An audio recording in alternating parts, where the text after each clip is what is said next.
80 on it, then I'm doing the dash. You keep looking at me, if you want the dick, then ask. I keep the fishy bitches away, I don't need bass. Oh man, that sun feel good on me. All I really wanna do is smoke with the homies. Yeah. That sun feel good on me. Oh man, that flow, the sun show feel good on me. All I really wanna do is smoke with the homies, but I gotta get dough, then I smoke with the homies. Nigga, what? Ain't no player hating, we keep it solid over here. Ain't nothing shaking, baby. Baby, fuck cloud, now I'm on the air right now. Make sure you are smoking all this and know I'm a serious crime on the beat, bitch. I'm talking get more. Said he wanted 2 units by 2 p.m. That's a big 10-4. Friday the 13th, I broke my ball. Guess me in the trees, I was smoking, no, it's too damn strong. You ever fuck Florida snow in the summer rain? Sun still shining, pussy sweeter than a candy cane. See, with me, it's an endless waltz. Next gen type, make the impossible do a somersault. Like fuck Black Panther sucker, I'm Killmonger. Feed a cranky bitch my dick to satisfy her hunger. You heavy flash like heavy lightning with no thunder. Can't ride my city like that with no thumper. On that light, I know that sun feel good on me. All I really wanna do is smoke with the homies. Yeah, that sun feel good on me. Oh man, that Florida sun on, man. We got like 30 minutes. All I really wanna do is smoke with the homies, but I gotta get dough, then I smoke with the homies. Nigga, what? Ain't no player hating, we keep it solid over here. Ain't nothing shaking, baby. Champagne and platinum lemon cherry taste so good. Lit me up while I roll up like a real freak should. Mama Mia almost got me, but I rolled up nice. Up the difficulty level next time and add some ice. Finna move a few places. Anthony, I see you in the building, nigga. Caps, now I'm seeing another Steve, I see you in the building, nigga. Whole nigga, you forgot your cake. That's a flagrant foul too long. You run back the tape. Smoking F4 while watching F1. Let's let Ferrari. This is gonna be the best one. We in here early, man. Killer gang in the building, dog. Still smoking splits, bumping Buju and Capitan. Keeping bad juju away. I'm having fun. My 9 is gonna ride with me. I got a gun. Early. On a lighter note, that sun feel good on me. All I really wanna do is smoke with the homies. Drinking, smoking that gas. Allegedly. The sun show feel good on me. Go ahead, hit that like button. Hit the like button. Subscribe. All I really wanna do is smoke with the homies, but I gotta get dough, then I fuck with the homies. Nigga, what? Ain't no player hating, we keep it solid over here. Ain't nothing shaking, baby. Another play, another day, another day. I had to do it. I had to do it. I had to do it. Another. Ready? Another.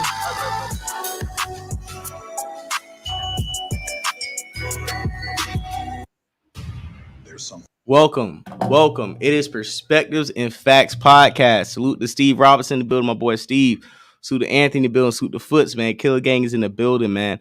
This is episode 59, Perspectives and Facts Podcast. Just to let you know, we're gonna run down the topics real quick. But before we run down the topics, I wanna thank everybody lately because we really have been breaking through and crushing the numbers, to be honest. Since last Thursday's episode, we did like 2,800 views, 1,800 views, 1,600 views, did 3,300 views on Sunday, 1,400 views on Monday. Yesterday we broke record. We did 6,797 views. That was a record for my channel. We actually did 3,607 views between the hours of 9 o'clock and 10 o'clock p.m. yesterday.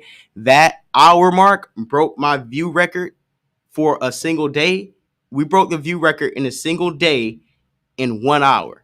So I want to give you guys a round of applause really quick. I want to give everybody a round of applause. I want to give the supporters, the followers, the subscribers.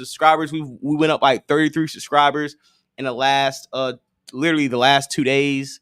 The YouTube shorts, those are popping off. Those are exploding. Like I said, I got 500. My channel views are up 579% in the last week. So I just want to say thank you to everybody for subscribing, for liking the podcast. We're trying to do 10,000 a day, 20,000 a day, 100,000 a month, 300,000 a month. The channel's growing, the pod's growing. So like I said, once again, I just want to say thank you to all the supporters who mess with the channel and who believe that what I'm doing is going to pop off and is going to grow and is going to actually be something tangible down the road. Also, to get into some of these topics, just Jamel in the building. Jamel, man. Jamel, you always in the building, man. Thank you. So just to run down a few topics and let you guys know what we're talking about. Charles, listen, I've had enough of the Groovin Gorilla. I've had enough of the other guy bucking his eyes and stuff and making a little weird noises. I'm tired of that stuff. I'm keeping a buck. I'm getting tired of it. And the OG, Charleston White, has also got tired of the Groovin Gorilla. And he's making some statements. He's saying some things. So I want to get into Charleston White speaking on the goofy Groovin Gorilla. We also got T.I., Bootsy falling out. Bootsy getting on Vlad, doing too much. Not calling T.I., doing too much in front of the white man, in front of Vlad TV. T.I. calling him out. And then T.I. eventually having to come back and admit that he was trolling and lying and capping when he said that he snitched on his dead cousin. Which he should have came out and said that when the story picked up traction. He shouldn't have waited till people started backing away for him to try to clear up that story. So I think T.I., holds himself some responsibility for that. And we're going to get into that. Also, a few more topics. 50 Cent said that Future is way bigger than Jay-Z in the streets. We got the informant, the federal informant, the worker, a.k.a. YSL Woody, and his indictment and his snitching and the video investigation is coming out, and they say that Young Thug's team wants to throw the court case out because that video has leaked. We have Bird Brain Ciara dropping a record for all the independent women inside of her studio, inside of Russell Wilson's house. We also have, I think it was Tia Mowry who divorced her husband, and now she's trying to run around thought. You see that video with her and her son? No. Oh my God! Type in Tia Mowry. Tia Mowry out of pocket. So we're gonna get on her ass, motherfuckers. Did you say she graduated from marriage or something? I like that one who married the white man. Man, I don't like either one. I like Tia, the one who married the black man, until she just pulled this last stunt, and it's showing me that she was probably the problem because when they divorced, everybody was blaming the husband. Oh, Amari, you a bum? Or how you fumble, Tia? And lo and behold, she's the one doing goofy stuff. So we gotta talk about that. Which one it's on her Instagram? Yeah, it should be on her Instagram. With the Black Panther thing? No, go all the way up. She got like a cat suit. Oh, she must have took it down. Oh, right here?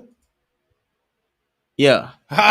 Yeah, so we're gonna play that. Also, Tommy from what was it? Love and Hip Hop. Somebody was stalking her on Valentine's Day.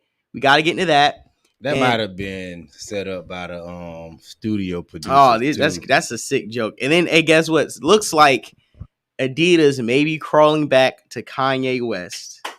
I hope so, because I'm trying to get back, you know what I'm saying? The Yeezys.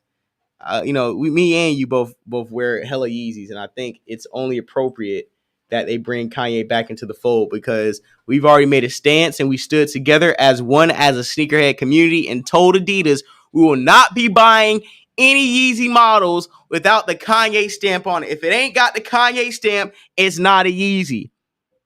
They heard it.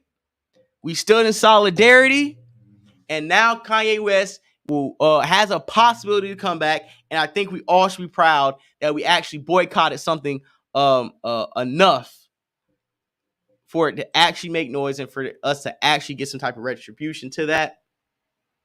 So, salute everybody, man. So let's start off, before we get to all these topics, one of the most important topic, and I like to say this for last, BlueFace has been wilding out. He's seen LilBaby in his girl's DMs. He's seen Rick Ross was in the DMs. Drake, other artists was in the DMs, and he's running the women away. That's not Pete. He is not using any instructions. He's scared somebody gonna game his bitch up and she gonna leave. And I think what we need to talk about is, should you be worried? This is for the men and the women. Should you be worried about your girlfriend or boyfriend's DMs, direct messages on social media? Is that a concern? Are you somebody who snoops in the DMs? Are you somebody who goes and looks for something out of nothing and violates your significant other's privacy? Is that something you guys do? J Doug, is that something you like to take? Would you go on your girl's phone? Is sometimes y'all got an understanding where you can ask her for her phone, check some DMs, sneak around and kind of see what she got going on, or is it times she may grab your phone and see what you got going on. My girl have did that before. You know what I mean? Right. But this the funny part about that. She ain't catch me like messaging no real women. Did she catch you calling a SoundCloud rapper Big Bro or wishing Avant or Pharrell happy birthday or something like? No, she caught me what they would call it, lusting over Bad Baby. I was lusting over Gorilla. Oh, you she going called outside. me doing dumb shit. She got mad about that. I say, man, okay, but what do you mean lusting? Like, what is that? What do you mean? Like, what? Just hard eyes in the comments or something? What was you shooting? I'm in the DM like, yo, let me blow on your butt. You know? Oh wow, nah, you was out of bounds. You was that's out of pocket. wrong. To do in a relationship, boy, you was doing too much. But that's just just to see. That was what wishful thinking. That was what wishful thinking. Wishful thinking of what, bro? No. You was way out of line. Yeah, but she caught me doing shit like that. But other than that, nah, I don't even know why she went through my phone then. But other than that, nah, I wouldn't go through a woman DM. I would when I was young, though. When I was younger, I probably would have did some shit. Hey, hold on. Hey, pause. Hey, J Marquise. Yo, Star caught me off guard with that. Star was like, hey, FBJ, are you a grimy nigga? You're not really a grimy nigga. Yo, J, you heard me? Hey, it was funny because my voice kind of high. I was like, you were like, am I a grimy nigga? I'm a grimy nigga. And so, you're a good kid. I was like, yo, that shit was fun. Then when I listened to it back, I'm like, damn, bro, my voice was really definitely high because, yo, J Duck, sometimes when I ask you a question in your voice, you're like, you know what?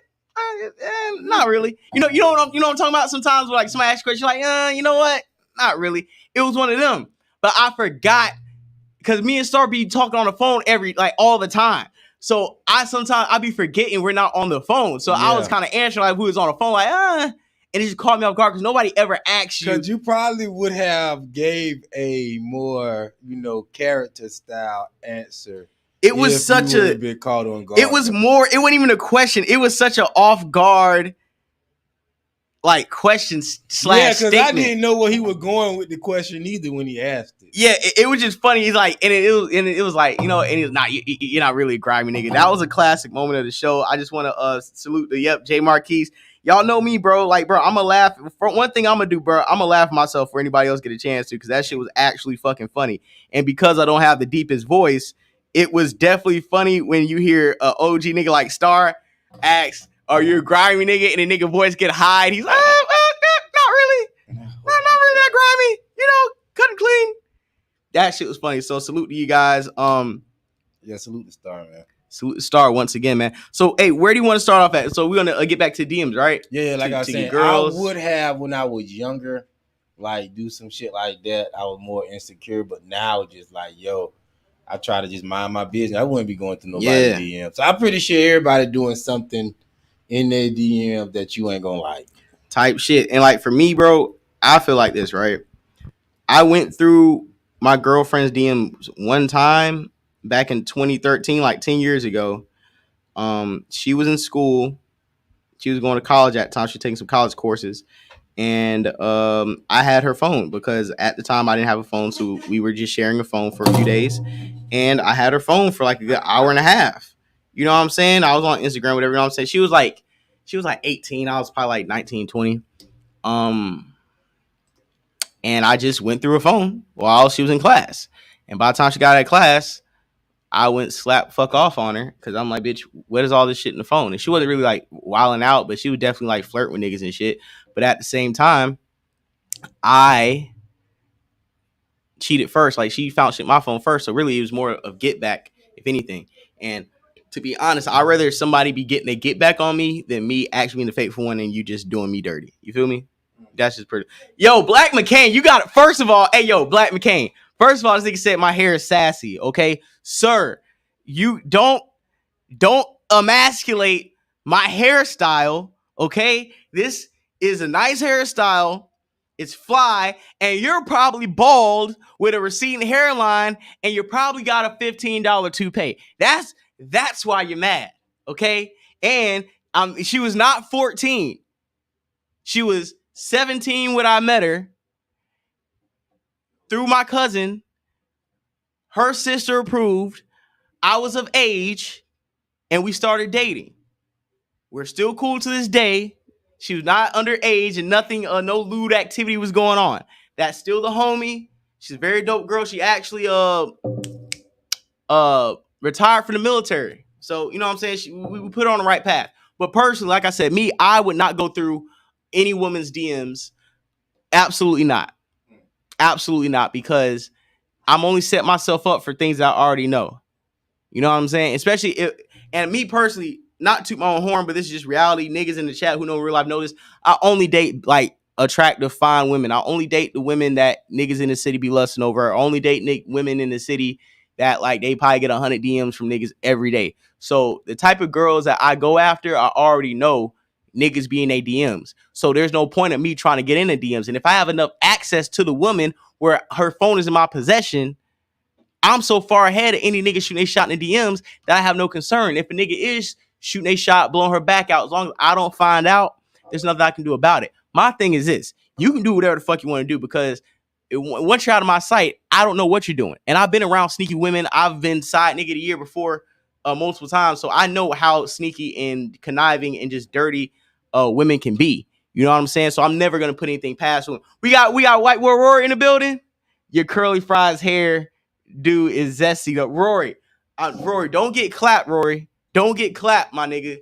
I'll listen. I'll be in New York in a quick minute, and it'll be all over for all that talking, Rory. Okay, don't be in a live chat talking spicy on that rooftop with the pigeons, Rory. All right, this ain't the time. I ain't who was that? I ain't mad. What was dude on Starport? You heard him? I think it was Mad Skills, Jamaican. Oh yeah. I heard him in Mad Skills. Yeah, hey, Rory, this ain't Mad Skills, my nigga. You know how I get down. Don't start the bull, Rory. We in the building. Salute to Rory in the building. 3P champ, man. Hey, Anthony, no, I'm 3P champ. Side nigga of the year. I be waiting till you go to work to bust your girl's back out, nigga. But the thing about Go it ahead. is, FBJ, I heard you say that you only holler at the bad bitches, and you know that's a whole fact. You know niggas in their DM, but the raggedy bitches got more niggas in their DM than the bad bitches. Cause everybody going for the low hanging fruit, bro. I'm gonna say going for the easy kill. So they see a bad bitch, they already think, okay, I can't obtain that. Let me go to this fat bitch with no lights, and that's an easy kill for tonight. I'm gonna comment on that. I just want to say this. Hey, Rory, as an objective Starport listener, I'm gonna give you the W with yeah, let's drop that link. Drop that link. You see who's in the building. Hey, Rory, like I said, man, I'm gonna give you that win with Mad Skills, bro. With the Jamaican brethren, bro. I'm gonna give you that win, bro. Yeah, and we dropping a link because I know somebody wants to call in. So like I said, me personally, yeah, if she's bad, you think a lot of niggas ain't in the DMs, right? No, that's cap, because I be around bad women. I around bad women that I may just be platonic with, right? And they'll show me their DMs. It ain't a day. They don't miss a day where a nigga ain't shooting a shot. Even my ex-girlfriend, me and her used to look at her DMs sometimes and just laugh at all the niggas saying goofy shit. You feel me? Like, so I already know niggas be shooting a shot. My thing is, that ain't my problem. That's not my concern. You know what I'm saying? It's not my concern, because if I know what I'm doing, bro, I'm a catch. I know what I'm doing. I know who I am.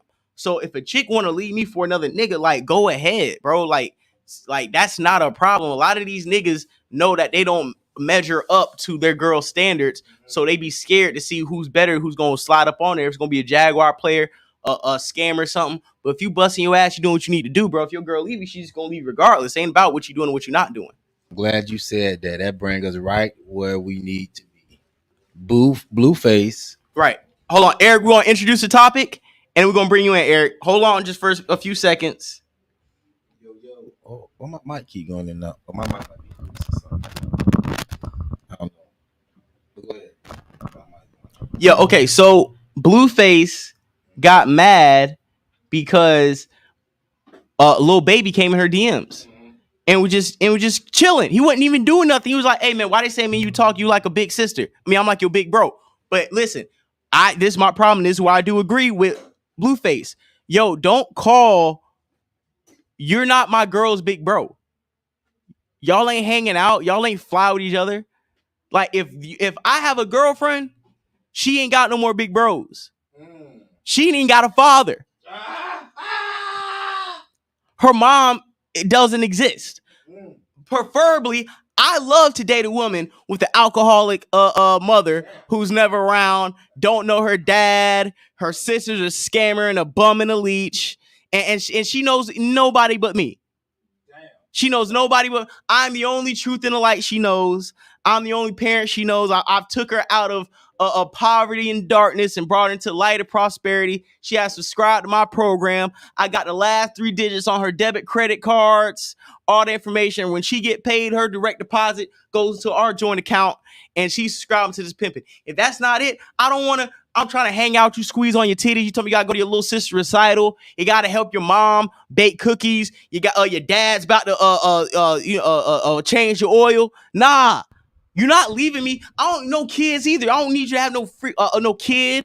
Oh, I gotta go take my daughter to recital practice, so we gotta do a quickie. I'm a selfish nigga. Let's bring Eric in the building so we can get back to this pod. Randy, I see you in the building. Subscribe to this pimping, man. These niggas don't know the game. We just provide some instruction before they lead to destruction. Eric, what's going on, brother? Yeah, hey, Anthony, I need that CVC. You know the last 3 digits on the back of that card. You know how I get down, my nigga. Yeah, are we talking about, like, the thing with BlueFace, and I call the Kristen Rock Toothface because she didn't have a tooth. I think the entire thing is staged. I think that the Toothface beating him up has gotten him more clout because he for sure wasn't going to release another album. So him becoming the whipping boy to Toothface is really helping him out a lot. And I think the whole thing is staged because she's got like diamonds and she's got nice clothes, but she hasn't gotten her tooth fixed. So the thing is, I get the whole going in the DM things, but I think this is about clout. I think Toothface and him, he put out that LilBaby was in Toothface's DMs because the drama of these two relationship gets him everything. Nobody would be talking about BlueFace at all if it wasn't for Snaggletooth basically helping them out. Snaggletooth, this is another publicity stunt on behalf of both of them. But when it comes to DMs, there is no way. And I'm just going to be honest. And this is what I honestly believe. I think Instagram is an escort operation. And there's no way that the most popular man will ever be able to beat a top 30% attractive women when it comes to DMs, because Instagram is a meat market. It is a escort website. I don't think a man will ever be able to get the amount of it's programming, brainwashing. That's why I'm more for TikTok. Well, I hate TikTok too, but TikTok is better than Instagram. It has to replace Instagram because when it comes to TikTok like this, TikTok is more like, okay, bad bitches get followed, but they have to have some sort of content that they're creating. TikTok may just save us, unfortunately. I think that's why America wants to ban it, because you do have to have some type of talent to be on there. Let me finish my point, right? Charleston White didn't come up off of Instagram. The Charleston White clips, the clips of all of these people that I have seen in their growth, like there would be no Andrew Tate without TikTok. So while it's doing a lot of things that are negative, it also opens the door for a lot of things that are positive. Even when I look at the music in the background, right? Like whatever that one guy's music, the one that's like acts like it's got the shaking trunk. No weapon formed against me shall prosper. Boom, boom, boom. If I was a rapper, Mo 3. Yeah, if I was a rapper, I would try to get my music on TikTok. If somebody clips your music and it's popular for 15 to 20 seconds, it's better than you like even having a record deal. Because I hear the same songs over the TikTok stuff. It's just like it's stuck in my head more than even. I'm gonna give it back to you. I'm just gonna add this to your point. What you're saying on TikTok is like you don't even need to have a hot song. You just need to have a hot bar. Have 2 hot bars. Have a hot 15-second line, and that whole song can blow. Yeah, it's even the same thing with YouTube short. Like YouTube Shorts can grow your channel faster than your videos can, right? Because people, that's why I've been breaking it down. Yeah, people are on the shorts and they want to hear the specific clips. But I don't think when it comes to Instagram, dude, Instagram is an escort website. Instagram, I've never seen anything elevate women to the level that they're on. Instagram is more revolutionary than crack. It's more revolutionary than the nuclear bomb. That nigga said crack. Think about crack. What did crack do, right? Crack got a bunch of men who were unskilled to make massive amounts. I'm talking about massive amounts of money really quickly with little to no help. That is exactly what Instagram has done for an entire generation of women. Instagram and OnlyFans, and even like OnlyFans, but OnlyFans is like a funnel from Instagram. And it's like the amount of money that women are making. These are shell operations for softcore pornography. And I'm telling you, a woman can be upset about a guy's DMs, but there is no way in 2023, like if we were to compare, let's say Amber Rose's DMs and Ja Morant's DMs. Amber Rose is going to have 50. I guarantee you, she has 50 times more offers, right? Than like Ja Morant would have, and Ja Morant is like a very good basketball player, more talented. Go ahead.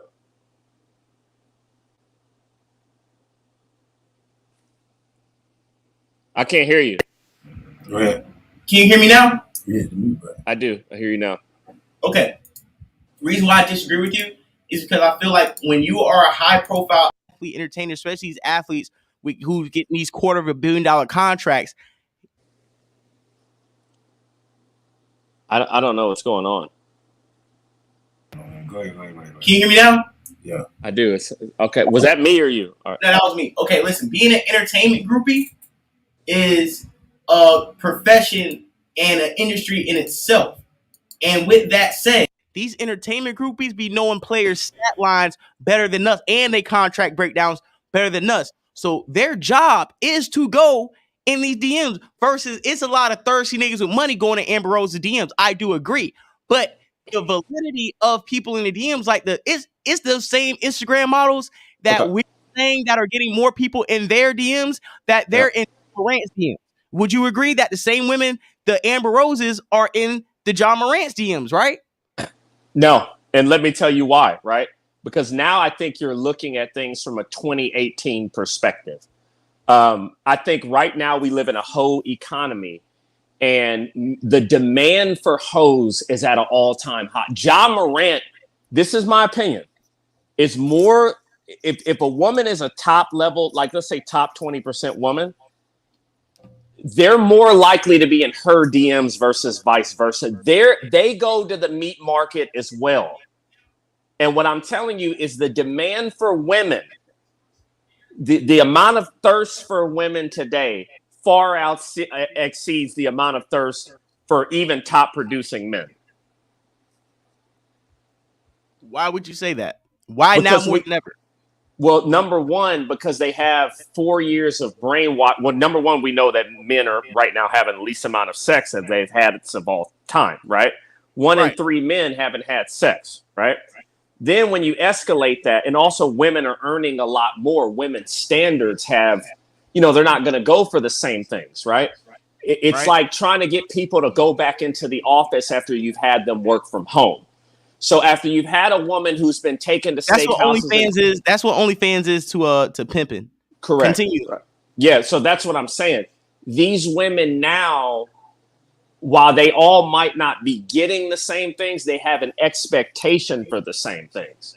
And I just believe that it far exceeds. I mean, we see it every day. I mean, you got women making hundreds of thousands a month on OnlyFans. You got strippers not even having to give lap dances no more. Like the demand for the thirst for women is at an all-time high. And I don't think about it. Most of these women don't have to leave their house to get a bunch of men trying to talk to them. So I think it's more than evident. And honestly, if you don't believe me, then why don't you scroll through some of them's Instagrams, and the minute that they put that somebody DMs them, they're gonna reshare. How many times have we seen people like LilBaby be in girls' DMs? They're on the meat market too. They're shopping at the mall too. So I agree, and we're gonna go ahead and run the video to give the audience more context so they can understand the situation in full. So we're gonna go ahead and run the video, and then we're gonna come back and continue the conversation. All right. Hey, chill out. First of all, any nigga in your face is in my face. I'm right on your neck. Like nigga fucking you, what he gonna be looking at me while he fucking you? Like, cuz wanna fuck me or something?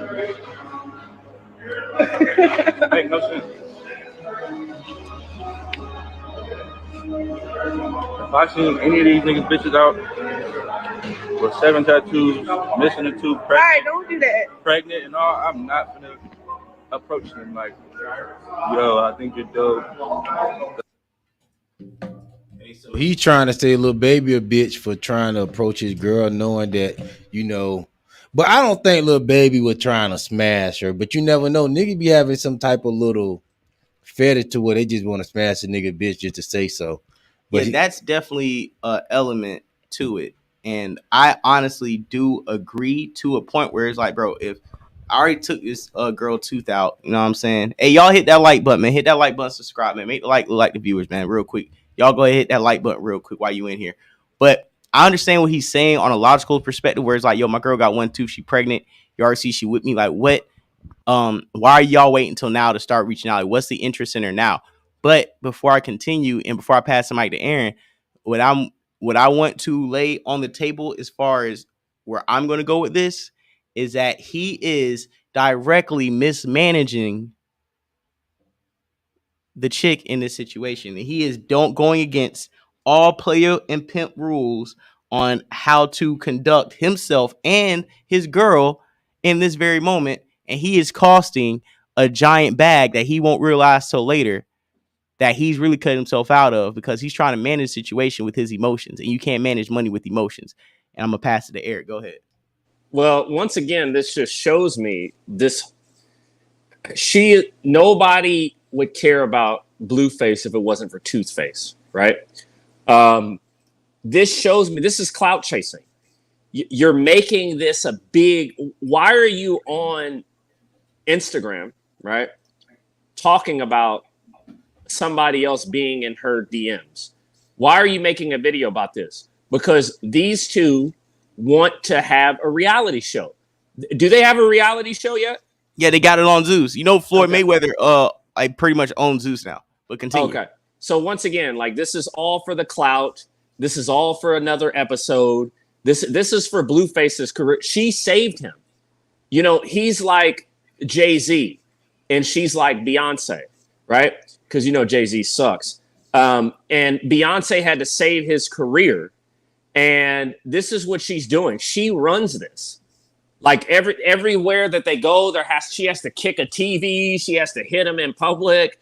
And this is all publicity. And so I don't even think the LilBaby thing is real. I think that they're just doing it for clout. Yeah, so what do you mean doing it for clout? Because you think they're not really, you think they're beating each other up because they know they're getting a bag from Zeus and all the other stuff, and the drama keeps it up. Yeah, I agree, but at the end of the day, that's not the main point. This is the main point, bro. Let's really break it down on some DMs. All right. I'm gonna break it down on some P, because right now I don't want this to go over people's heads, and it's gonna go over a lot of niggas' heads who got girls and don't understand how to make the bag. Okay, so you already done made her like your number one go-getter. Okay, this is the girl you chose to get money with. Okay, y'all popped off, y'all doing y'all thing. Okay, when she goes places and you're not invited, you have to instruct her with the type of game to move around the rooms and to make deals and to get the bag. If you're going to be her manager, you got to be able to manage the people in her DMs. If LilBaby in the DMs, talk to LilBaby. She'll show you the DMs. You to hit her back. Yeah, you talk to him, see what opportunities LilBaby got. Mm-hmm. See if he can get you a bag. Oh, mm-hmm. Ross hitting. See if he can get you in a lemon pep, a Wingstop commercial. Let's see he get you in a little checker advertisement. Mm-hmm. Let's see what type of bags we can get. You getting these people to hit you, getting Drake to hit you. Let's see if you do an OVO shoot. Mhm. You got these people hitting you up. You Let's got fly Rick out. Ross taking a picture with you. Get to the promised land, bitch. Let's get to the bag. Yeah. You out here playing with your emotions, scared she gonna run off and go do something without you. Mhm. And to correct your tooth with toothpaste, she actually did get her tooth fixed, and she got a fake tooth put in, and BlueFace got insecure and made her take it out. So he's really tries to make her look insecure. At the end of the day, if she can still get a bag despite the stupid stuff she does as a real nigga, he should instruct her to be able to move. And I'm gonna give it back to you because I want to read something from the big homie's homie, Party, my homie from Twitter. He fucks with Star Report, you know what I'm saying? Dog from the Northwest. I'm gonna read something he sent to me via Twitter on a conversation because this is gonna hit home right here. When we broke it down, I'm like, it's never too early for daily bread. Bad instructions will lead to destruction. Talking about how Christian is trying to manage BlueFace and doing all this other stuff. This is what he said. This ain't isn't my guy. Lace the chick behind closed doors on what the protocol is and how to follow it. You looking sloppy in the light and you running the bag off. You can't bully the tricks when they're willing to pay, bruh. That ain't Pete. You see it. The game is finesse. It don't matter what you selling. She's done chose up and stay paying what she weigh. The tricks gonna stay getting at her. That's what they do. Establish protocol and spank the breezy if she buck, but you can't panic and run the socials proclaiming you a boss and run the bag off. What homie is doing is like him answering the phone and barking every time a trick call an escort, then running to the socials to expose the trick, trying to pay for what he want. The gang member jumping out the nigga and he looks nuts. Salute to big homie on Twitter, Party Life. That's the homie. He dropped some good game, and I'm gonna give you the mic, Eric, and you go off and tell me how you feel. Well, I think that this is a part of them getting the bet. Like, this is all the facade. The facade is, hey, let's say LilBaby was in your DM so we can fight about it publicly. The same way that he made her take her tooth out. This is all a part of the sideshow act. I'm telling you, this entire thing it's a sideshow act. And this is a part of the act. The fact that, well, LilBaby's in the DMs. Oh, well, let's use this as an episode and act like we're getting into it and then film it so then somebody else can cover it. And this is another subject of it. And like, that's what I'm saying. I just believe that women, DMs are Instagram. Okay. When it comes to Instagram, you're not going to out Instagram an Instagram girl. A man, it's like their version of the NBA, right? The best woman will not be able to beat the best man in the NBA, right? The best man cannot beat the best woman on Instagram in terms of DMs. It just can't happen. Even the women that are mid, because when you look at these women that are getting flown out, a lot of the guys are, if you're getting flown out, I'm finding you to get you to me. So that lets me know that it's actually the men that have the demands of these women.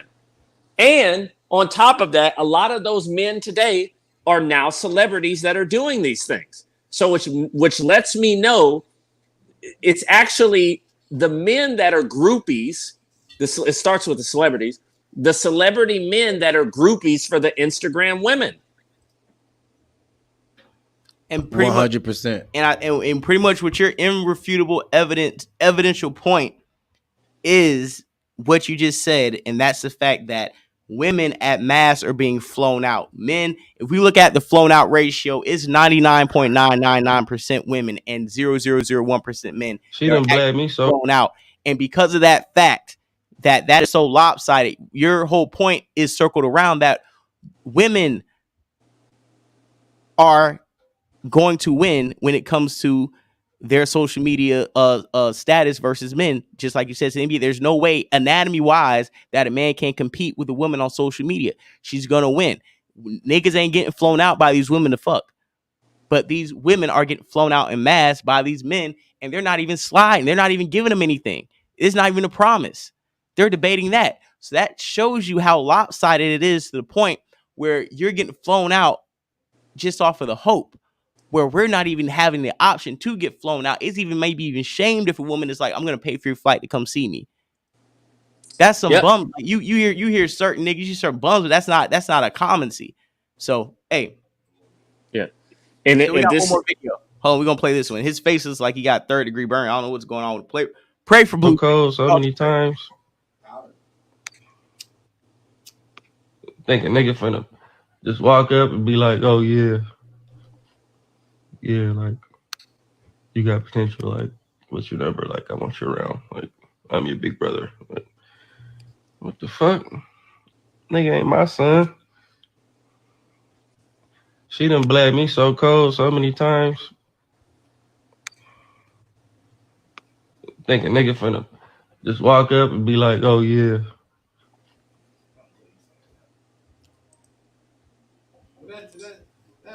That's the BlueFace and Krishan junk, you know. I don't know if you want to put a button on the DM thing, but that's what we gonna put a button on the topic. Like I said, my bottom line, I'm gonna give Eric the last word on this specific topic.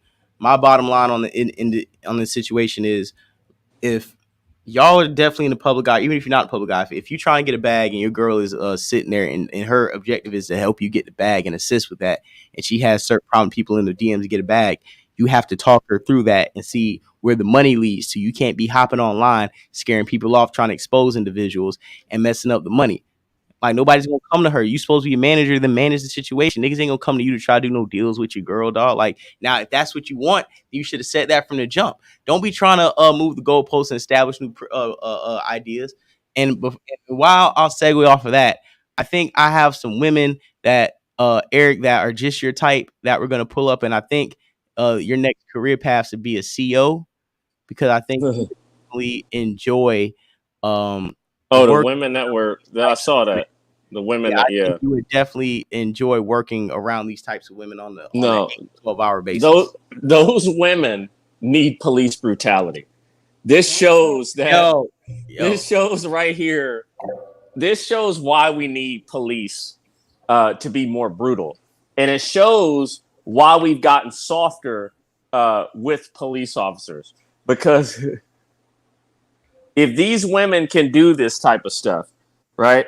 You're thinking like, what? You're thinking like, hold on. Are you basically kind of saying like, there's no, if y'all can like show off and like still stun on the gram and get on live on Facebook and Twitter and go viral in prison, what's the punishment and repercussions and consequences for correctional institutions and prisons in the first place? If you still popping off, going viral. Yeah, these women are having fun. They're even. This has just shown how easy America has gotten for women. I mean, the fact that, these women are prisoners and, they have access to makeup, and I guarantee you they got more DMs now, right? Hey, like, you know what'd be dope? Than men prisoners. You know what'd be dope, Aaron? Like, you know how when they say you go to prison as a man, they make you a slave because you got to work for like 20 cents an hour or something like that? You want to make them sex slaves? No, but they make them like DM, Instagram slaves, OnlyFans slaves. Oh, Andrew Tatum. They gotta be doing OnlyFans content all day for the taxpayers. Yeah. That's a good. Yeah, they could be like, it could be like an Andrew Tate ran prison to where you're forced to give all your earnings. Oh, it could be vagina reparations. No. Ooh, cause that red one right there in the corner. No, nigga. No. Pause. Which one you were here, FBJ? The light-skinned one? Listen, I'm pausing this. Okay, first of all, no, we were not consenting on any type of situations like that. Yeah. Oh yeah. Allegedly. Yeah, we're not. Yeah. Jokes. It's all jokes. It's all jokes. Yeah, all jokes. Yeah. Personally, which one would I hit? Let me bring this up a little bit and turn my brightness on, because I have the picture right here. It's the new season of Black. It's the new Black. Let me be honest. It's more about which one wouldn't I hit, and I don't see one from my angle. I don't see one that I wouldn't hit. That's what's really going on. I don't see one that I wouldn't hit. It's Black is the new Black instead of Orange is the new Black. That'll be a good show. Yeah, Black is the new Black. Well, they don't have to be in there having sex. They could be in there twerking. No. This is what I'm saying. That's like, these women, the issue that Eric is trying to convey, and the thing that I'm trying to keep the point on, is this. When you see people in prison going viral, having fun, playing games, making outfits, thotting it up. Niggas is having fun, getting in singing groups and doing coordinated dances and doing TikToks. And what is prison? Why are you here? Niggas ain't afraid to go anymore.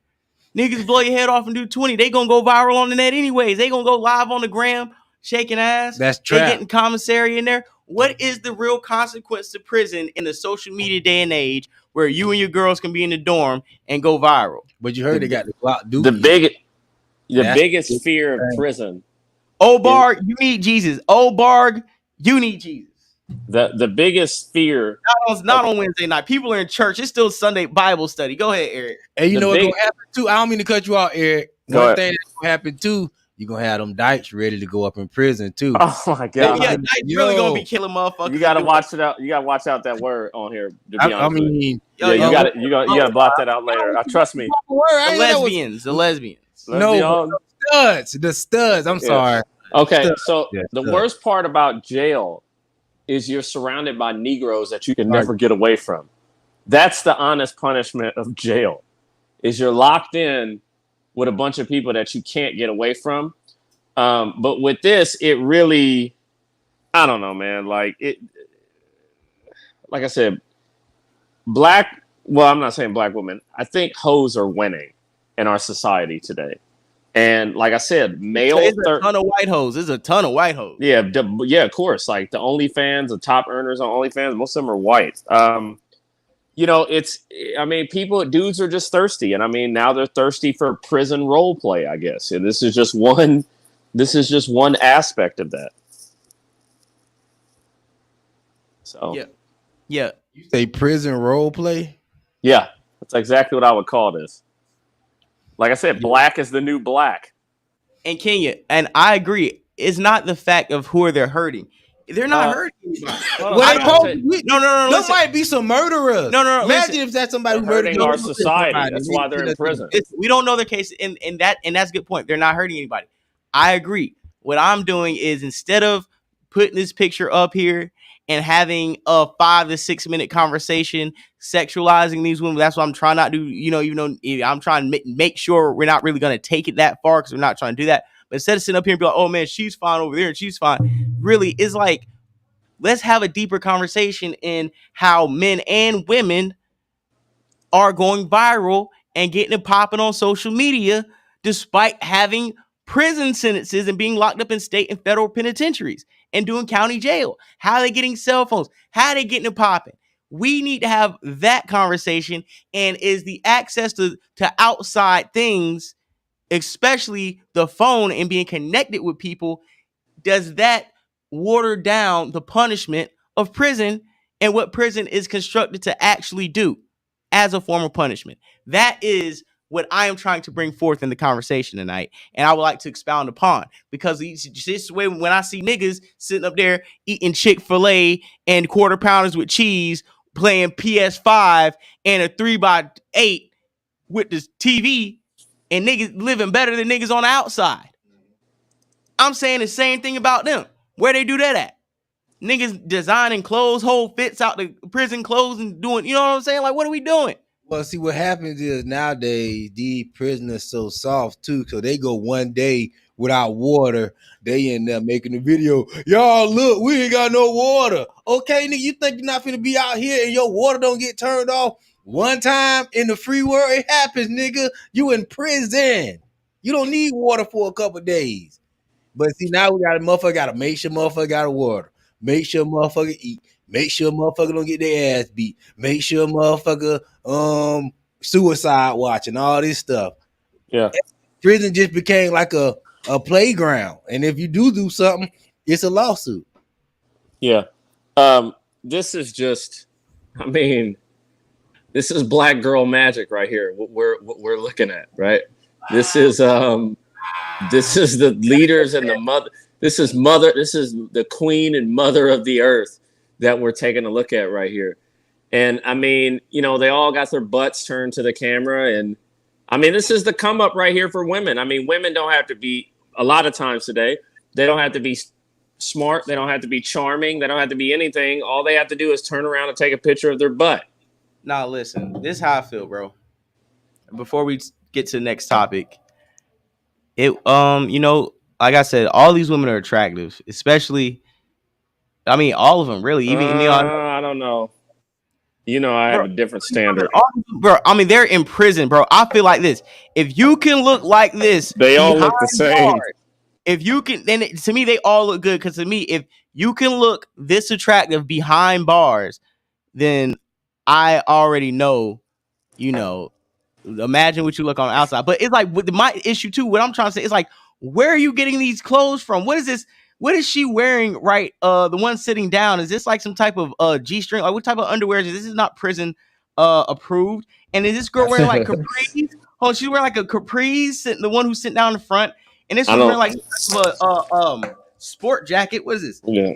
Some type of fleece. What is this? A part of the prison fall line? I don't know, bro. And then the other girl, in a thick light skinned girl, like what kind of shirt is this? This is not a shirt. It's not a state sanctioned shirt. Like they're not even wearing prison. That's what we talking about. And I see it the same thing in the male prisons too, where it's like, bro, niggas ain't even wearing prison clothes no more. Niggas is fresher than niggas on the outside. True. Niggas walking around prison, chilling. Yeah. No, man, I don't disagree with you. I feel like, I don't feel like all of them are. I think this gives me skating ring vibes. I look like I'm at a skating ring right now, like in ATL, like I'm at Cascade with the way they look. And I don't know, dude. I saw it today. I was like, because technically, wasn't this Cook County? Wasn't this like right outside? No, where was this? Was this Cook County outside of Chicago or something like that? Shit. I believe. Kenya said definitely not prison approved. Yeah, definitely not. But going to the next topic, I don't know if you dropped another independent woman anthem, or at least tried to tease one on social media and got backlash from nothing but women. Like men just sat back, you know what I'm saying? They say don't dabble in women's business, and we didn't.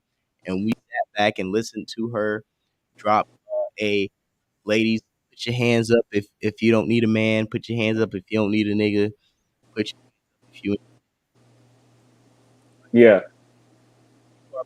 Russell Wilson, you've always kept a nigga around. Like we never known you not to have a man. Like why are you perpetuating this independent woman culture when you yourself have a husband? And they started calling her and other female artists out about promoting that independent woman culture and dropping those types of songs and anthems, knowing very well you're married to highly successful men, but you're trying to influence an audience of women to go without. And it's same parallel to me when we have us as men telling rappers, like you rap about being on drugs and perks and all that other stuff, and you influencing a whole bunch of kids and you don't even do those types of drugs. Like why are you promoting stuff you don't even do? You promote killing niggas, you ain't killed nobody. So it's in the same, I feel like, parallel when we call out our artists as doing contradictory things and trying to create a narrative within their music that they don't live by. Well, the thing about her is I think that Ciara is an independent woman, and let me tell you why. Because she's just at the end of the independent woman road, but her whole lifestyle was an independent woman, right? And when I say independent woman, these women, no woman is independent because nobody's really independent in this country. We're all relying on each other. But the mentality of that independent woman is I'm going to do what I want to do, and I'm going to play the victim, and I'm going to finesse and take advantage of what men I can. And that's what she's done her entire life. Ciara is living an independent woman's dream. Ciara lived as an independent woman and got a simp husband to ride off into the sunset with. So she's encouraging more women to take her approach because for her approach, it worked for her. She was able to finesse, she slept with the biggest rapper in the world, right? She spent and got pregnant by him, right? And she spent a whole life of chasing men who were at the top and got to do it. Whether it was Lil Bow Wow when he was at a height, 50 Cent, and Future. So she spent a lifestyle. This is what being an independent woman is. It's taking advantage of the men at the top and then finding some old sucker to pay for it all once you settle down. And that's what these women are doing. These women are spending their entire life acting like a bunch of clamorous whores, and then finding some man that they can kick the bag down to when they're ready to settle down. And that's what Ciara's done. And I would like to say, you know, I know people think it's like hypocritical when she pushing this single women motivation type stuff, but black people love their messages from people who don't actually live them. And that's the same thing really with, I'm not trying to bring him in, but Tariq Nasheed.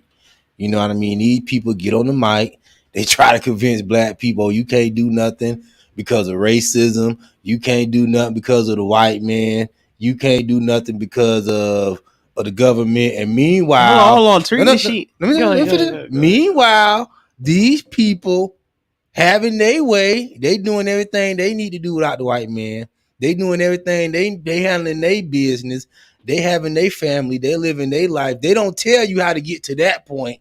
They tell you can't do that while they do it and get paid from you by telling you can't do it because of racism. Same thing. Black people love that type of stuff. I disagree with that. When you don't, I wouldn't say Tariq Nasheed does that at all. I think if anything, Tariq Nasheed be showing niggas how to get money. How? Because what do you mean how? Tariq Nasheed by asking for reparations. No.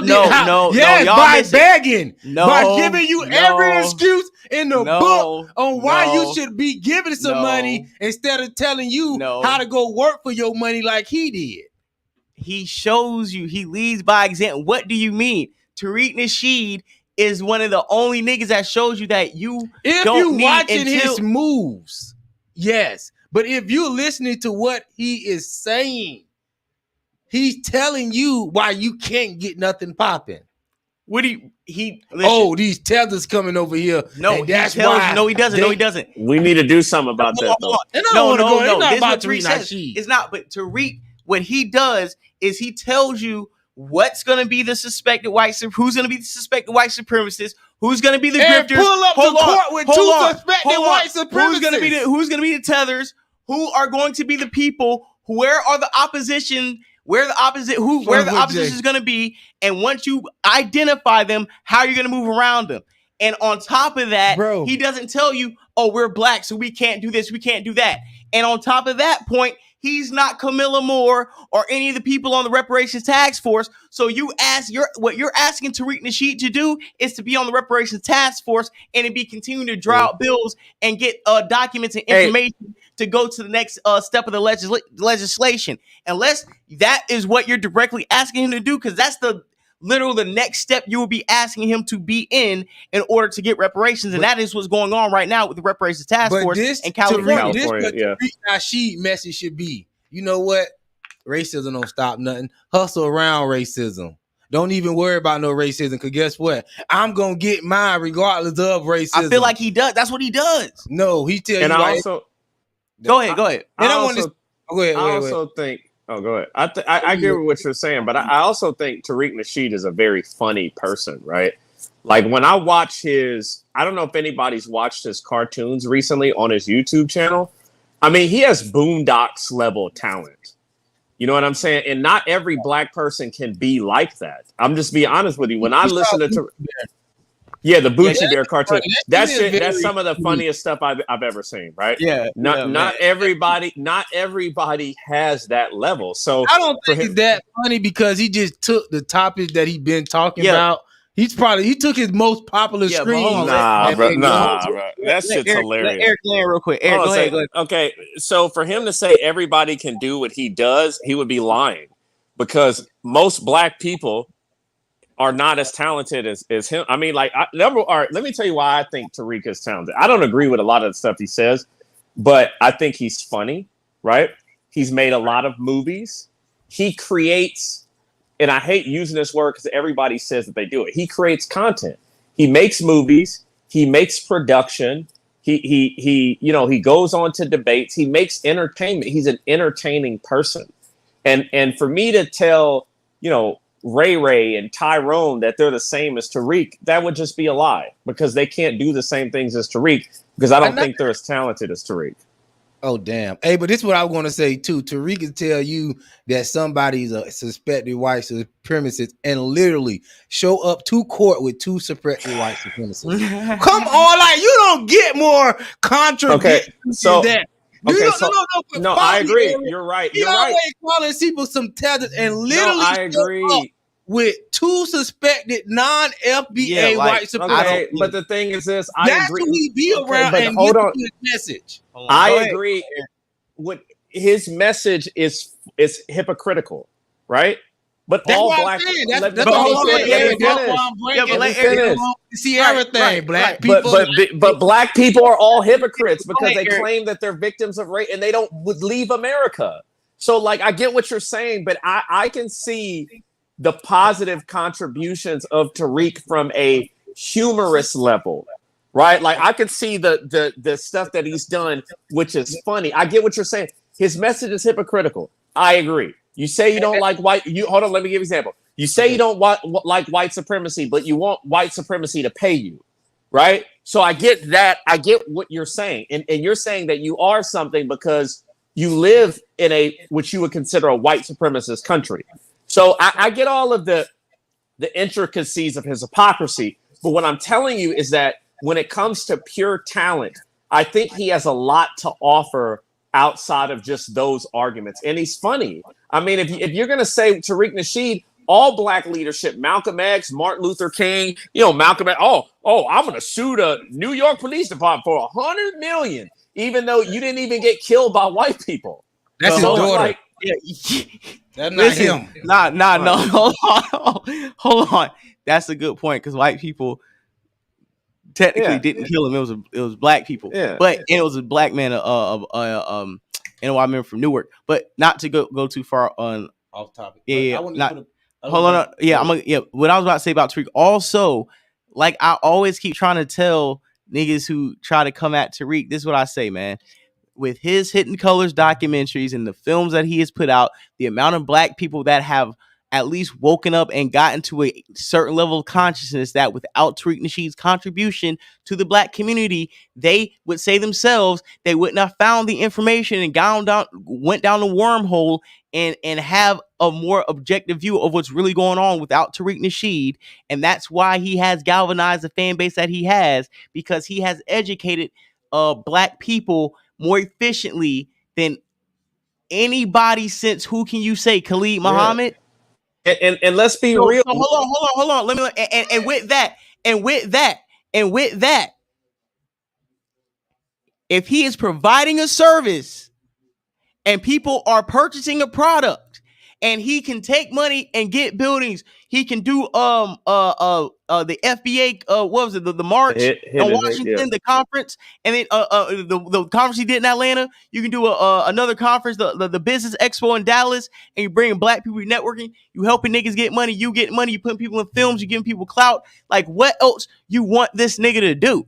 Like, you like one of them niggas, J Doug, you like one of them niggas who just hate and just to hate. It's like a nigga just can't do, a nigga can't do everything, so you gonna nitpick the things a nigga can't do, but you gonna disregard everything a nigga has done and the people who stand by and be like, you know what?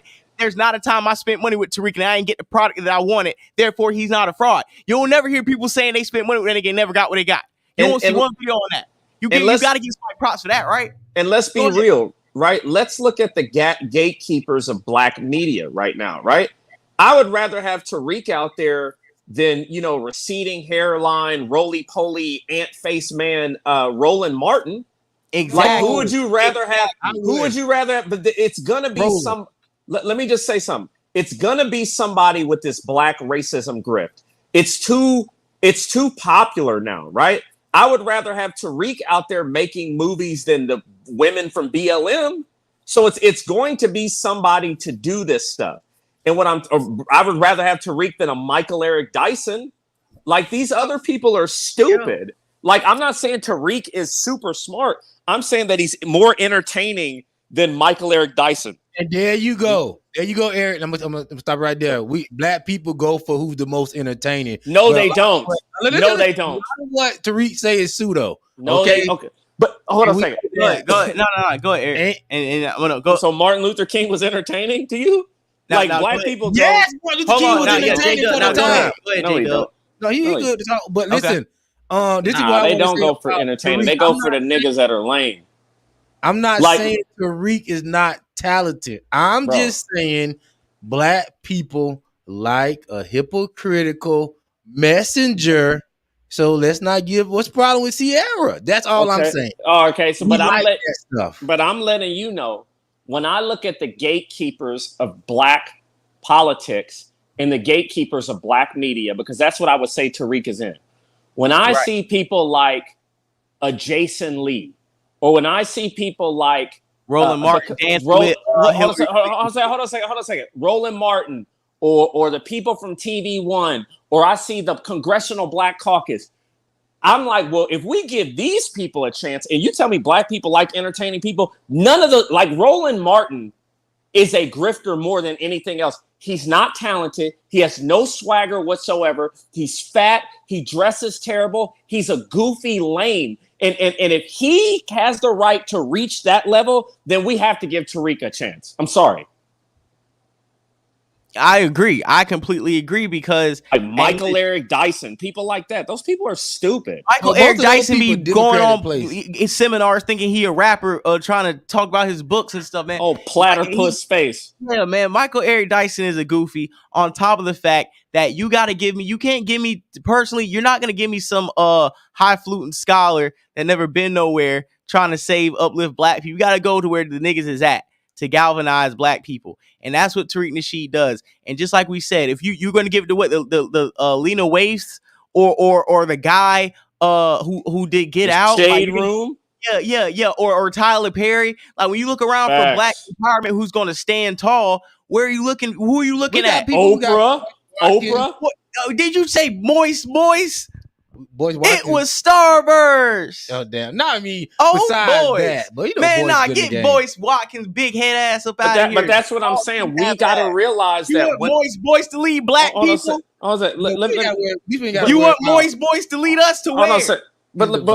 But when we look at these people who are leading, right? Because every group is going to have leaders.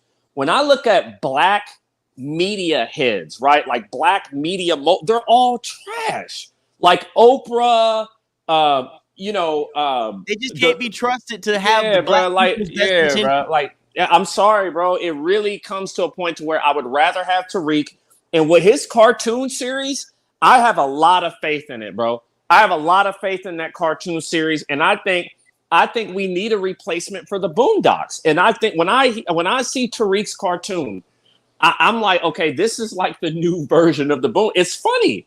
He can do like a Black South Park, low key, bro. Well, yeah, I don't know if you've seen the latest episode. South Park just bodied Meghan Markle, bro. Oh, they did the privacy tour. This may be and they're threatening to sue them. This may be the worst takedown of a celebrity I've ever seen South Park do, bro. I don't know. They did some great ones. They killed Barbra Streisand. Remember they killed Kanye. Barbra Streisand was a good one. But Kanye laughed at it though. Like Kanye thought it was funny. But no, Meghan Markle is not laughing at it, bro. Oh, bro, remember they killed J-Lo with the hand puppet? Yeah, with Ben Affleck. Yeah.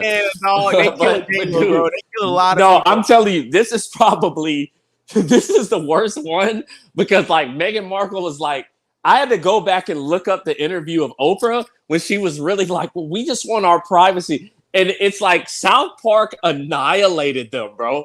They annihilated them.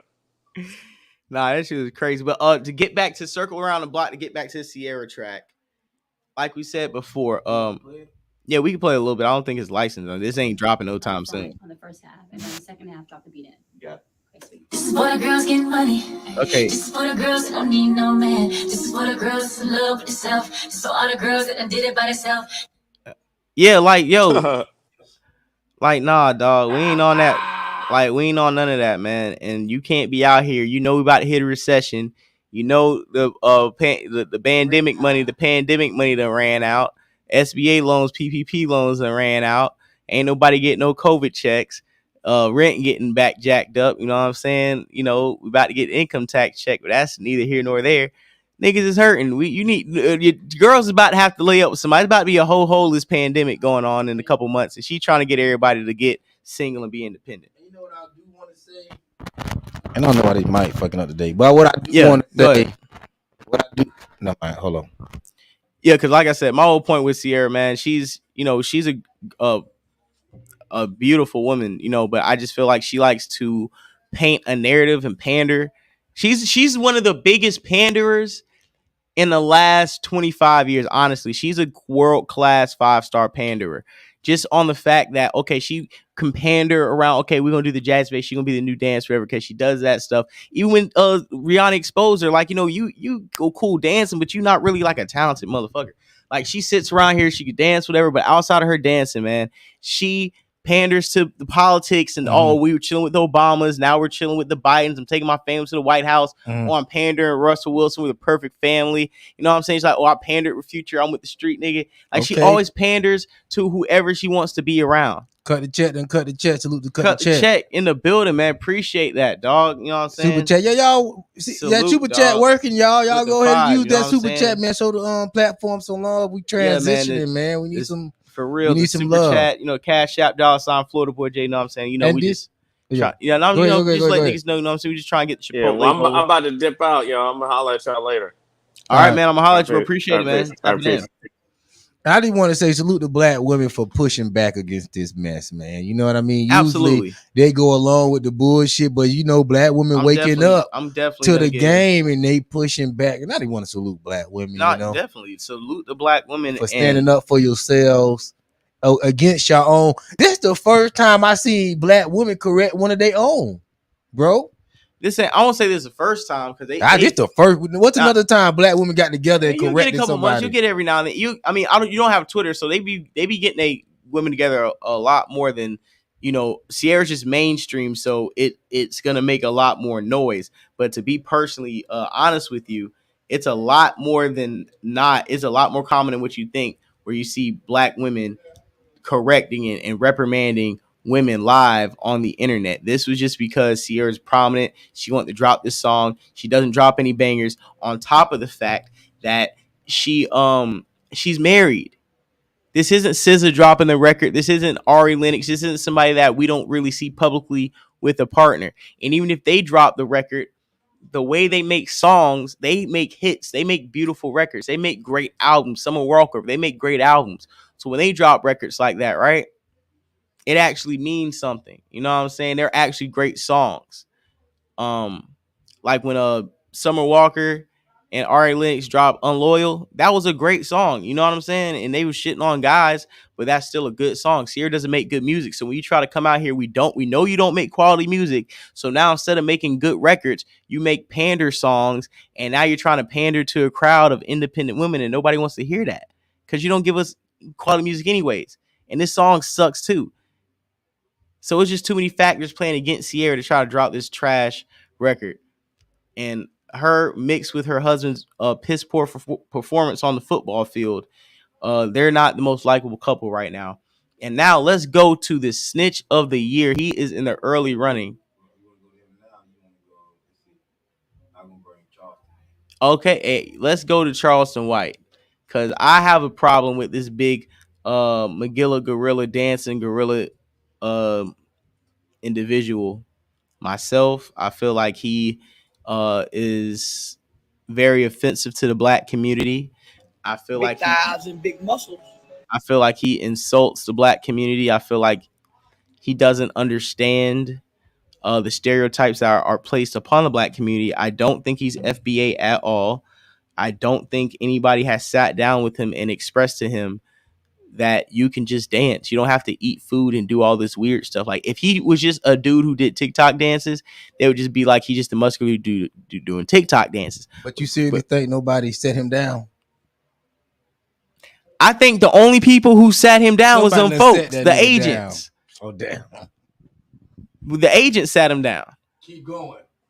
And he is, he has a script that he's following, and it's to incite the black community and to paint stereotypes in mass on TikTok.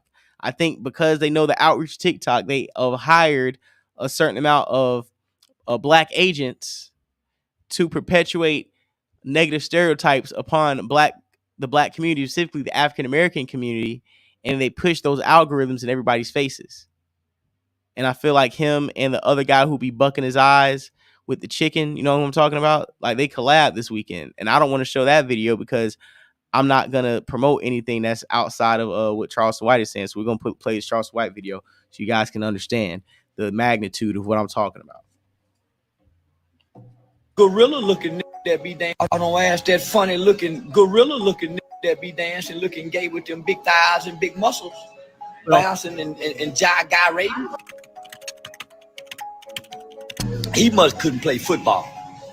Nigga with all them muscles dancing, man. Folk be beating up people. All big nigga folk be jumping on him, picking on him, bullying him. Say, man, stop doing that big old nigga with all them muscles.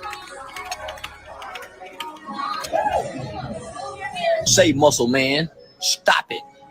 Yeah, you giving muscle man a bad name. Don't let these haters, don't let the negativity dim your light ever.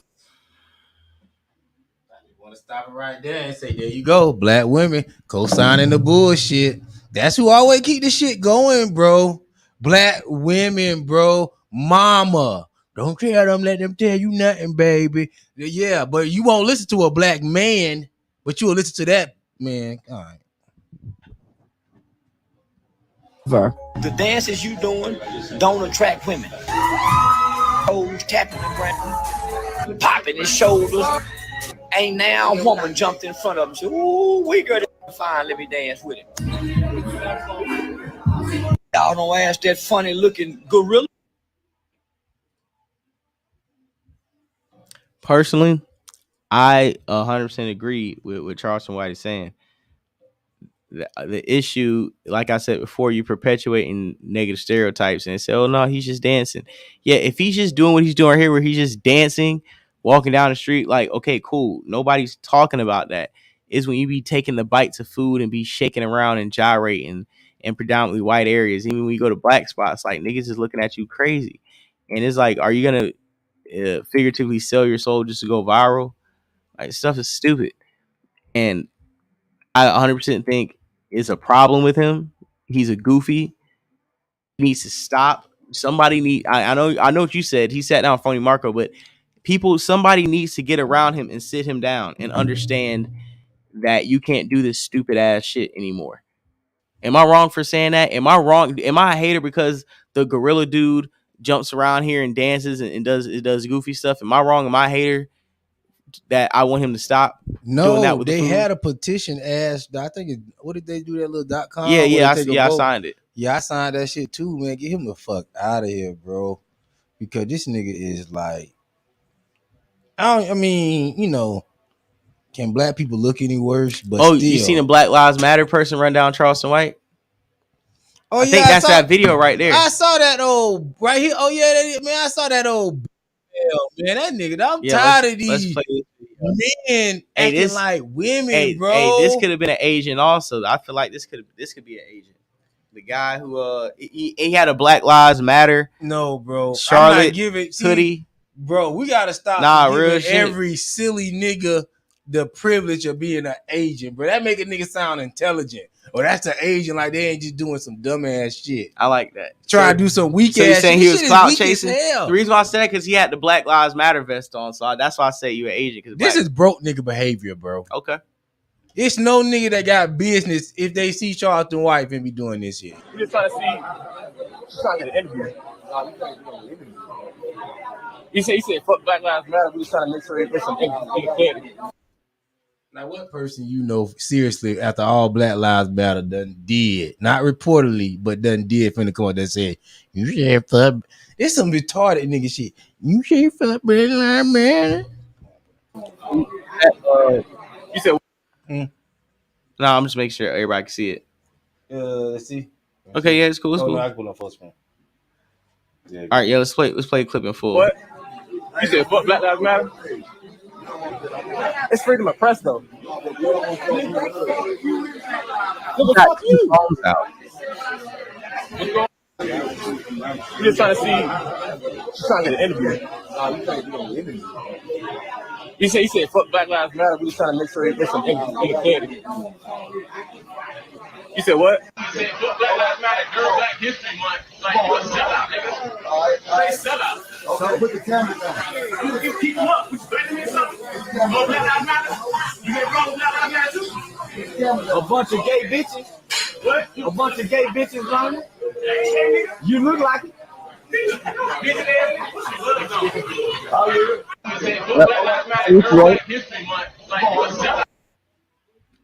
know what that is, bro? What? That is the physical version of niggas trolling in the comments, bro. That's like live comment. That's like a live comment. You say fuck Black Lives Matter, you a sellout. That's like some shit somebody on Black History Month, man. On Black History. That's like some shit a nigga say in the comment. Like he didn't know what to say. That's what he said. Something that was in, like he was writing the comment section. Man, like I said, my problem with the situation is like you shouldn't be coming up with people like that. I'm pretty sure Charleston White probably had a firearm on him. You know what I'm saying? He's around a bunch of women. And then how you trying to come at somebody and you got two phones? Like you literally got two phones in your hand. So how are you supposed to fight? How are you supposed to be a threat and you got two phones in your hand? What did he have a Black Lives Matter? What was that? Did he have a Black Lives Matter bulletproof vest on or something? What was that? A Black Lives Matter SWAT team jacket? That's why I say he was an agent, because he was dressed up like somebody sent him over there to pop something off. The only reason why I'm not giving him the credit of being the agent because he came with like a child's question. You know what I mean? He didn't come with no question. Like he wasn't prepared. He came with like a you should fuck Black Lives Matter. You hate black people? He came with some elementary shit. Now I ain't giving him that credit. I ain't no agent, man. Y'all see this thing? Come on, bro. Most of these people don't even like they finish high school, bro. They keep it a buck. All I'm saying is that I ain't working with these niggas. All I'm saying is that Charleston White isn't the person you need to be running up on in any of the southern states that have very cool and lax gun laws. Oh nah, man. Hey, and oh man, have you seen the video of Charleston White going in on Houston Police Department when he was putting all the guns on camera and talking about, like police department, Houston Police Department, they hoes, they scared, you know what I'm saying? I got the guns, I'll pull up there right now and all that stuff. I've been in shootouts with police before. He pulled out the choppers and all that, was pointing them at the camera, the red beams and all that. Because they canceled his comedy show over the weekend, sold out. So he did a live comedy show. No, because remember he was supposed to go to Houston on the 17th, remember? And he went there and they canceled the show because the Houston Police Department said they wouldn't protect him during a live show. And that's what I'm saying. He went on the internet and pulled out guns and did like a live comedy skit. You know what I mean? Everybody know that nigga wasn't that serious, though. That nigga is trolling, man. That nigga, man. Some people say it was a comedy show, and some people say it was some type of kid event too, though.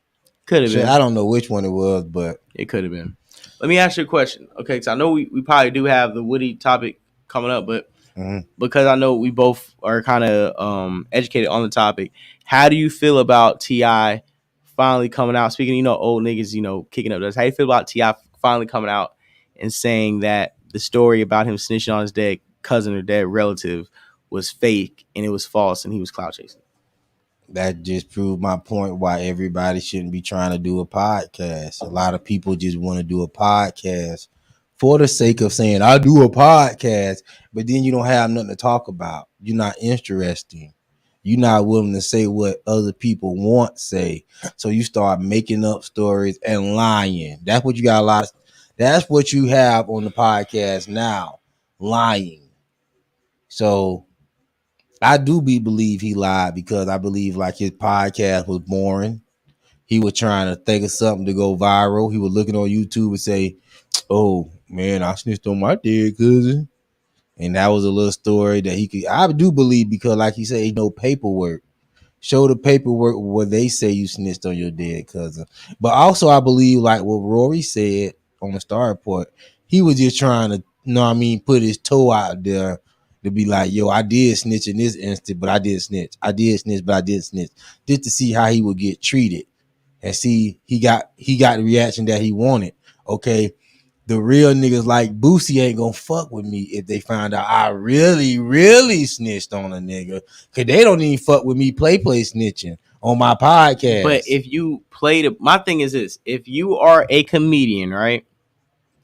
or you are, that's the new thing you're doing, right? Mm-hmm. And you went on your podcast and you told a joke, or you're, just talking in jest, right? Mm-hmm. And trying to be funny. Why didn't he come out immediately after that clip started going viral, like a couple months ago, and say, yo, I was just talking shit on my podcast. Like, I didn't snitch on anybody. Like, why didn't he just come out and say that? Why would he wait till now? Why would he wait all the way at this point to finally come out and get mad at Boosie and say, oh, y'all niggas Boosie is got fake? mad at him. Yeah, but he got mad back at Boosie. And then today or yesterday, he finally released a statement. No, I think it was today he finally released a statement that it was all cap. Yesterday, he wrote that long dissertation to Boosie telling you could pull up on me and see if there was any paperwork. But what he did today was coming out saying it was all a joke for the pod. Like, I was lying. Can I throw you another theory? Yeah. Boosie mad at T.I. Because guess what? T.I., if he wanted to clear this up with the Boosie fan before they dropped the album, he could just come out and say Advancer Art Group, not Bootsy Collins, Lil Bootsy. Little Boosie. Boosie. He could come out before the album drop and say, hey, I was lying about what I was saying on the podcast. There's no paperwork, right? Right. I was just saying that to be interesting on my podcast. I lied. Boom. Now the album dropping. This is what I think happened. Boosie couldn't get in contact with T.I. to clear that album. You know what I mean? To get that album cleared. He couldn't get the schedule right with T.I. to promote that album for them to get on the same page. And Boosie pulled the trigger on him and said, you know what I mean? I'm trying to hold back from telling niggas that you snitched, You know what? I'm finna just go and pull the trigger on your ass on Vlad TV. Since I can't, you gonna holler back at a nigga about this album. Cause he already mad that none of his little so-called celebrity friends be showing up to his bullshit movie premieres. You know that, right? He always getting online talking about y'all niggas don't support my movies and shit. Fuck y'all niggas, So now, hold on. I'm going deep with it. That's why I say it's a theory. So he might have just pulled the trigger on T.I. just to be like, fuck you. You ain't supporting me anyway. I can't holler at me about this joint album. I done promised Vlad that I'm going to show up with you and do an interview. You ain't getting back with a nigga. Fuck you. I'm going to, you know what I mean? You a snitch. You a fucking rat too. Just the way he said it. But then he tried to back off of it. But then he said it. So, you know. Personally, I hear you. And that is a very, very plausible theory.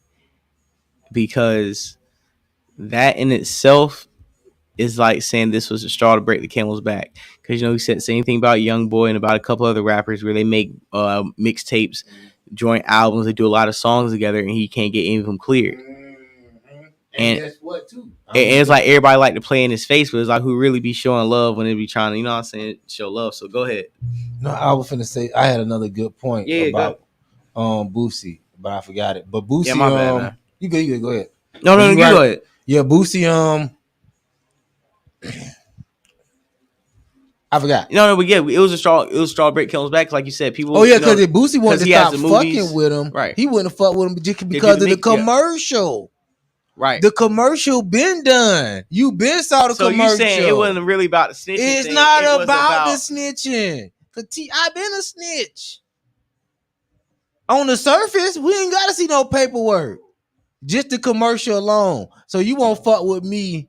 You won't fuck with him because I snitched on a dead person, but you will fuck with me if I do a tip video. Yep. Encouraging other niggas to snitch if they see a crime.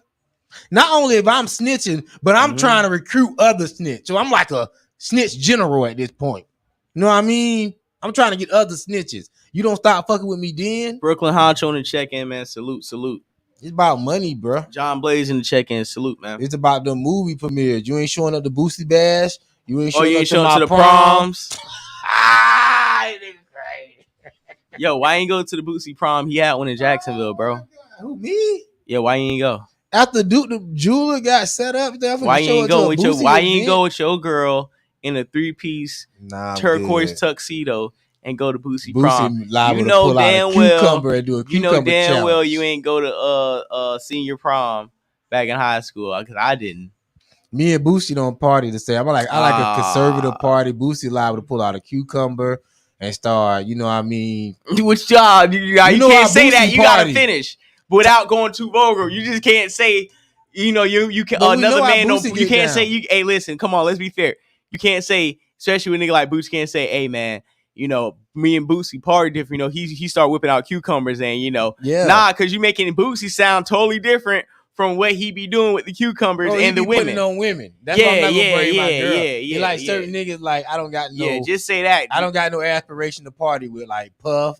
You ain't gonna never be like, yo, I want to party with Puff. Never. You know what I mean? I don't want to party with Puff. Hey, salute Shakira in the building, man. Yeah, we monetize, man. We were monetized. Hey, and she said that she watched the top 50 episode and Ross below Pusha T is bonkers, and they better be glad she wasn't in that stream when we did it last week. And Shakira, I need you on that stream last week because these niggas was talking crazy.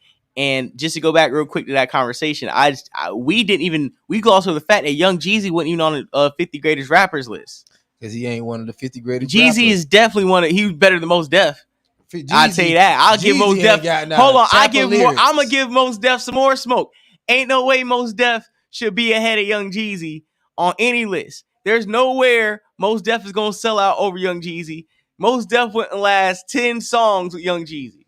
But we talk about pure style and flow. There's no way. I would give it the Mos Def, but Jeezy, man, too many niggas better than Jeezy. Not gonna have a tap of lyrics. Jeezy just got the street niggas. That's it. He talked to them. He speak their language, but no, Jeezy is not no talented nothing. Bro, you talking crazy, bro. Jeezy don't do anything talented, bro. They keep it a buck. Jeezy still selling out shows, bro. I seen Jeezy in Vegas in Boosie September. still selling out shows. Bro, but Boosie ain't selling out arenas like Jeezy. Boosie selling out clubs. Jeezy selling out clubs and arenas. Marketing, bro. And Jeezy headlining. Catalog. Fuck marketing. Catalog. Number one albums. Number one hits. Jeezy got. That's a catalog. You have longevity. Decent album, but you're nothing tripping. that I go back. I won't go back bro, and listen to Thug stop, Motivation. Bro. Jeezy got I just Motivation. seen Jeezy live. Inspiration is fire. Too. Thug Motivation is a classic. 101 is a classic. Matter of fact, can't ban the Snowman mixtape is a classic mixtape. Number one. Thug Motivation 101, the album is a classic. So those are back-to-back classic. Inspiration is fire. Dude, you can't say that's bad because yes, it does. Inspiration definitely does. No, Thug Motivation. Inspiration definitely don't. I'm talking about Inspiration definitely does. You need to go back and look at that. Inspiration definitely does. I don't, bro. You tripping? Inspiration was a good follow-up, but it's not no classic. But it don't have to be a classic to be a great album. That's what I'm saying. Not everything got to be a classic. Not to if it's not a classic, doesn't mean you got to be dinged. If it's a classic, that means it was a great album. It was a great album, and it sold more the first week than 101. Bro, yes, it can, bro. It's a lot of great, bro. You are tripping, bro. And in the album after that, Recession, nigga say it's a classic, bro. So you can't be sitting there. When we say a classic album, we gotta say like that nigga this, still we have to be able to put this album up against My Beautiful Twisted Dark Fantasy, track by track by track. If we can't do that, it's not a classic. So you're trying to say it have to be a flawless album. So you're trying to say My Beautiful Twisted Dark Fantasy is your barometer of a perfect classic album? I'm talking about when you talk about a song for song perfect album, undisputed. You know it. It's like, yo, if it's not on that level, it's just the same thing with Damn. It's like Kendrick Lamar, Damn. If we can't put it track for track for track for track and say, yo, this track is equal with this track, it's not a classic. It's not a classic. It have to be flawless. And Jeezy has 102 is not flawless.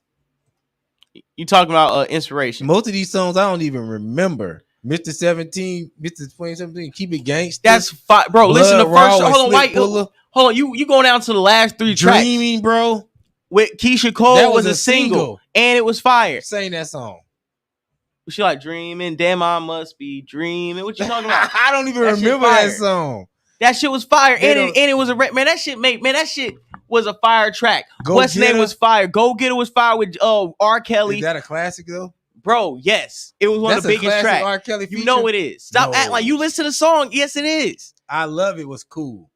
Bro, I Love It is probably one of the weakest songs on it. That's how good it was. The first one, Hypnotized, classic, fire.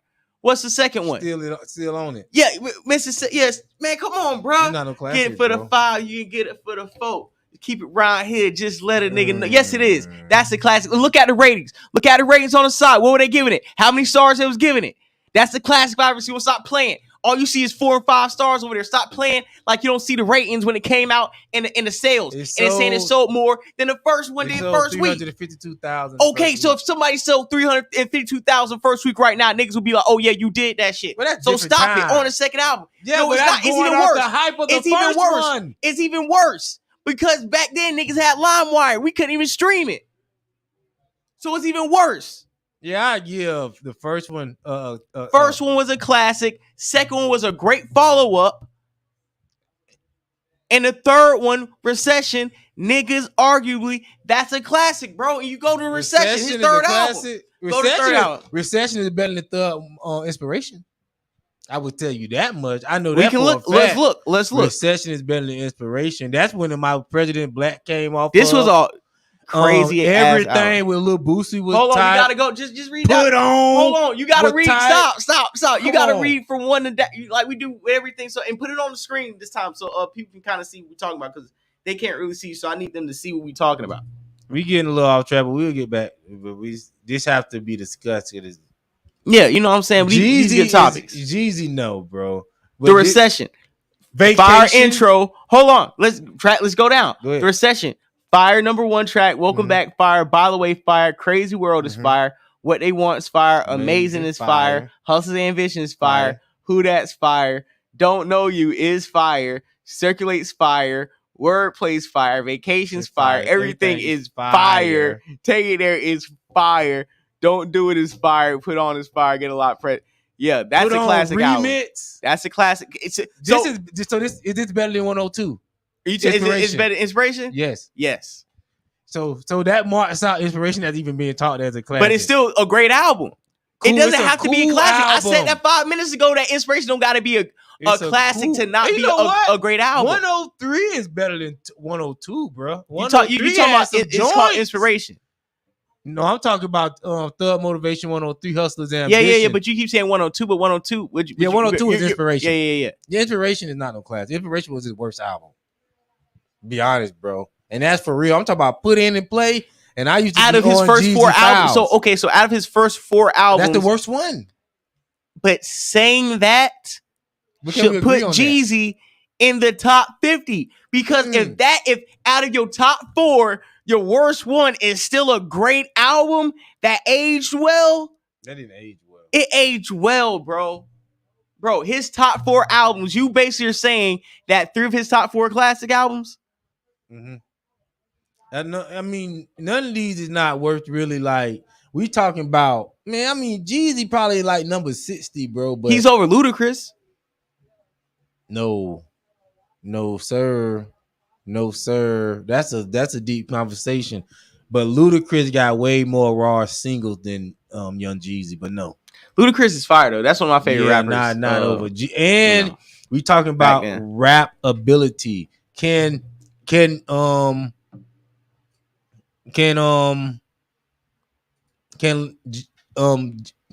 Jeezy rap better than Ludacris? I'm just talking about rap. No. So come on, like even though Jeezy had got a good discography, we talking about skills. Like yo, none of Jeezy bars resonate with me. But this is what I'm saying. No, that's cap. None of Luda bars resonate with niggas, bro. I'm trying to tell you. If you, I mean, you've been to it. You've been to a show where it's other rappers come out and niggas is cool and they sing the songs and Jeezy come out and all the grown niggas, all the street niggas, all the get money niggas start acting different. They start fanning out. They start staying on the chairs and rapping all the words. I'd have been about 5 Jeezy concerts since I was 13. And everyone I've been to since the one I went to in Vegas in September at Dre's, it's the same reaction. All the street niggas, all the get money niggas assemble in unison and appreciate and catch the Holy Ghost to the street seminar. And we're rapping word for word as if we're quoting Bible scriptures. And it has not failed one time. And I've been to concerts where there's multiple rappers, same prominence, the Rosses, the Fat Joes, all these niggas we love to name. And when Jeezy come on, it's goddamn different. And niggas show a different level of respect for them Jeezy raps. And let me Jeezy tell you raps, another reason why go Jeezy ahead. ain't in the top 5, the top 50. Jeezy never been battle tested. Niggas never test Jeezy bars. Rick Ross in there. Why? Because Rick Ross had to go up against 50 and he rapped his way out of that. He didn't do no skits. He didn't goddamn What go do you mean? do no interviews. What do you mean? He went up dropped against Gucci. No, not bar for bar. That was some street shit. We Bro, talking about they bar were for still bar. rapping. What? Bro, Stay Strapped was fire, bro. They had both fire disses, and niggas died behind it. So, I mean, he had one of the realest beefs in hip-hop. So that's because of what he said at the radio station, though. Regardless, it was diss tracks, and niggas got laid down. So he get his hip-hop beef, whatever he get his stripes. That's a plus. So let's say he ain't been battle tested. Niggas had to get laid down. Niggas is still smoking on Pookie Loke tonight. Listen, not in the top 50, bro. It's top just 50. like you're too crowded. All right. Not him, bro. All right, so we going back, putting the show back on the rails. As we are segueing to the next topic, like I said before, everybody, I want you guys to hit the like button. Share, subscribe to the podcast. Perspectives Facts Podcast is episode 59 of Perspectives and Facts Podcast. We're going to be in episode 60 next week. We have some surprises for you guys. We have the merch cooking. We're about 2 weeks away. Shout out and salute to Pardone. What we got going on, what we got cooking up. We're getting the order sent out. We're getting some great graphics printed out. Hit the $sign Floorboard J904. Hit the Cash App. Make sure the super chats get them popping. And just salute to everybody who's watching the show, because honestly, we've been breaking records, doing crazy numbers. Like I said, we did about almost 7,000 views yesterday. I think we did over 3,000, 4,000 views. We're just gonna keep moving. We're gonna keep growing, and just thank you for everybody who's saluting the pod and helping us grow. But like Shakir is saying, all street niggas catch the Holy Ghost of Jeezy. You got to be there to prove it. Boosie brought out a spot here in Las Vegas, maybe a strip. Yeah, Rick Ross tested Jeezy bars. Yeah, you're right, but they didn't let Jeezy really respond, and that was when Ross was really on his run. And it was a lot of label Def Jam politics going into Ross Jeezy beef, because they really had to sit young Jeezy down, and they had him to cool off for like a year before Thug Motivation 103 dropped. But we're gonna go to this next topic. Speaking of rap niggas, 50 Cent, who was on the top 50 list, all three of these guys were on there, but 50 Cent says Future is way bigger than Jay-Z in the streets. And we're gonna let's expand it and run the clip. Salute to J Doug, live on Point Network, man. Like Future said, in the streets, he's bigger than Hov. Yeah, is. He feels that way bigger. Like there's consistent music from him that didn't chart. That is a huge records that people like love and appreciate that. And then later, he may not have the same things to hold on to that you have at points. Like Future's. Let's play it one more time, just for the people in the back. You know what I'm saying? So we can, Said in the streets, he's bigger than Hov. Yeah, is. He feels that way bigger. Like there's consistent music from him that didn't chart. That is a huge records that people like love and appreciate that. And then later, he may not have the same things to hold on to that you have at points. Like Future said. Listen, niggas know, you know what I'm saying? I'm Florida Boy J, but it's really the FB also is AKA, Free Band J. You know what I'm saying? I'm definitely FBJ affiliate. You know what I'm saying? Definitely part of Free Band gang. So I'm always, when this comes up, this is the obvious. It's not really about me being a Future fan. When I'm really just being objective and I'm looking at landscape hip hop, Future is definitely bigger than Jay-Z. You know what I'm saying? In the landscape of hip hop, I'm gonna say no, because Jay-Z has longevity in what he's accomplished. He hasn't usurped Jay-Z on the grand scheme of things. But that's like when somebody's saying, okay, let's talk about the best NBA players right now in the NBA, right? And a nigga tell you, yo, Giannis Antetokounmpo is better than LeBron James. He's bigger than LeBron James right now. And he's like, no, that's LeBron. He hasn't won what LeBron has. And do what LeBron did. Yo, Giannis and the Bucks, if they played the Lakers and both teams fully healthy, Giannis is going crazy on them niggas. It is what it is. Like, you can still be LeBron, and Giannis is that nigga right now. And that is the comparison that I'm going to make to the future Jay-Z for the NBA fans, or when niggas say, yo, Mahomes right now is better than Aaron Rodgers. Oh, how can he hadn't did the thing Aaron Rodgers, he hadn't did things Tom Brady did. How can you say Patrick Mahomes is better than Tom Brady? yo, you can see it for yourself. Like, this nigga's not like what he's doing right now. I'm not saying he's accomplished what Jay-Z's accomplished, but right now, if you gotta take somebody, you're gonna take Mahomes. Like right now, if you got somebody you're gonna take Future. If you got a young artist who's like, damn, I gotta make a hit record, you're gonna take Future. Because you're gonna say, oh, Jay-Z because of the hype. We're not talking about the hype. Future, every time, I always say this, all the young artists who are coming out, they always have one of their first 3 singles after they sign a deal is getting a Future feature.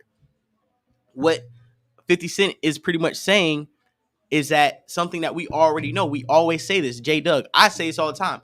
Future has classic records that have never charted, that have never hit Billboard, never hit any of these things that are charted, that are anthems, classic records that everybody in hip-hop and music know. If this nigga want to do a verse, even when he does a concert, he could do a concert, a whole bunch of throwaway tracks that never charted and still sell out.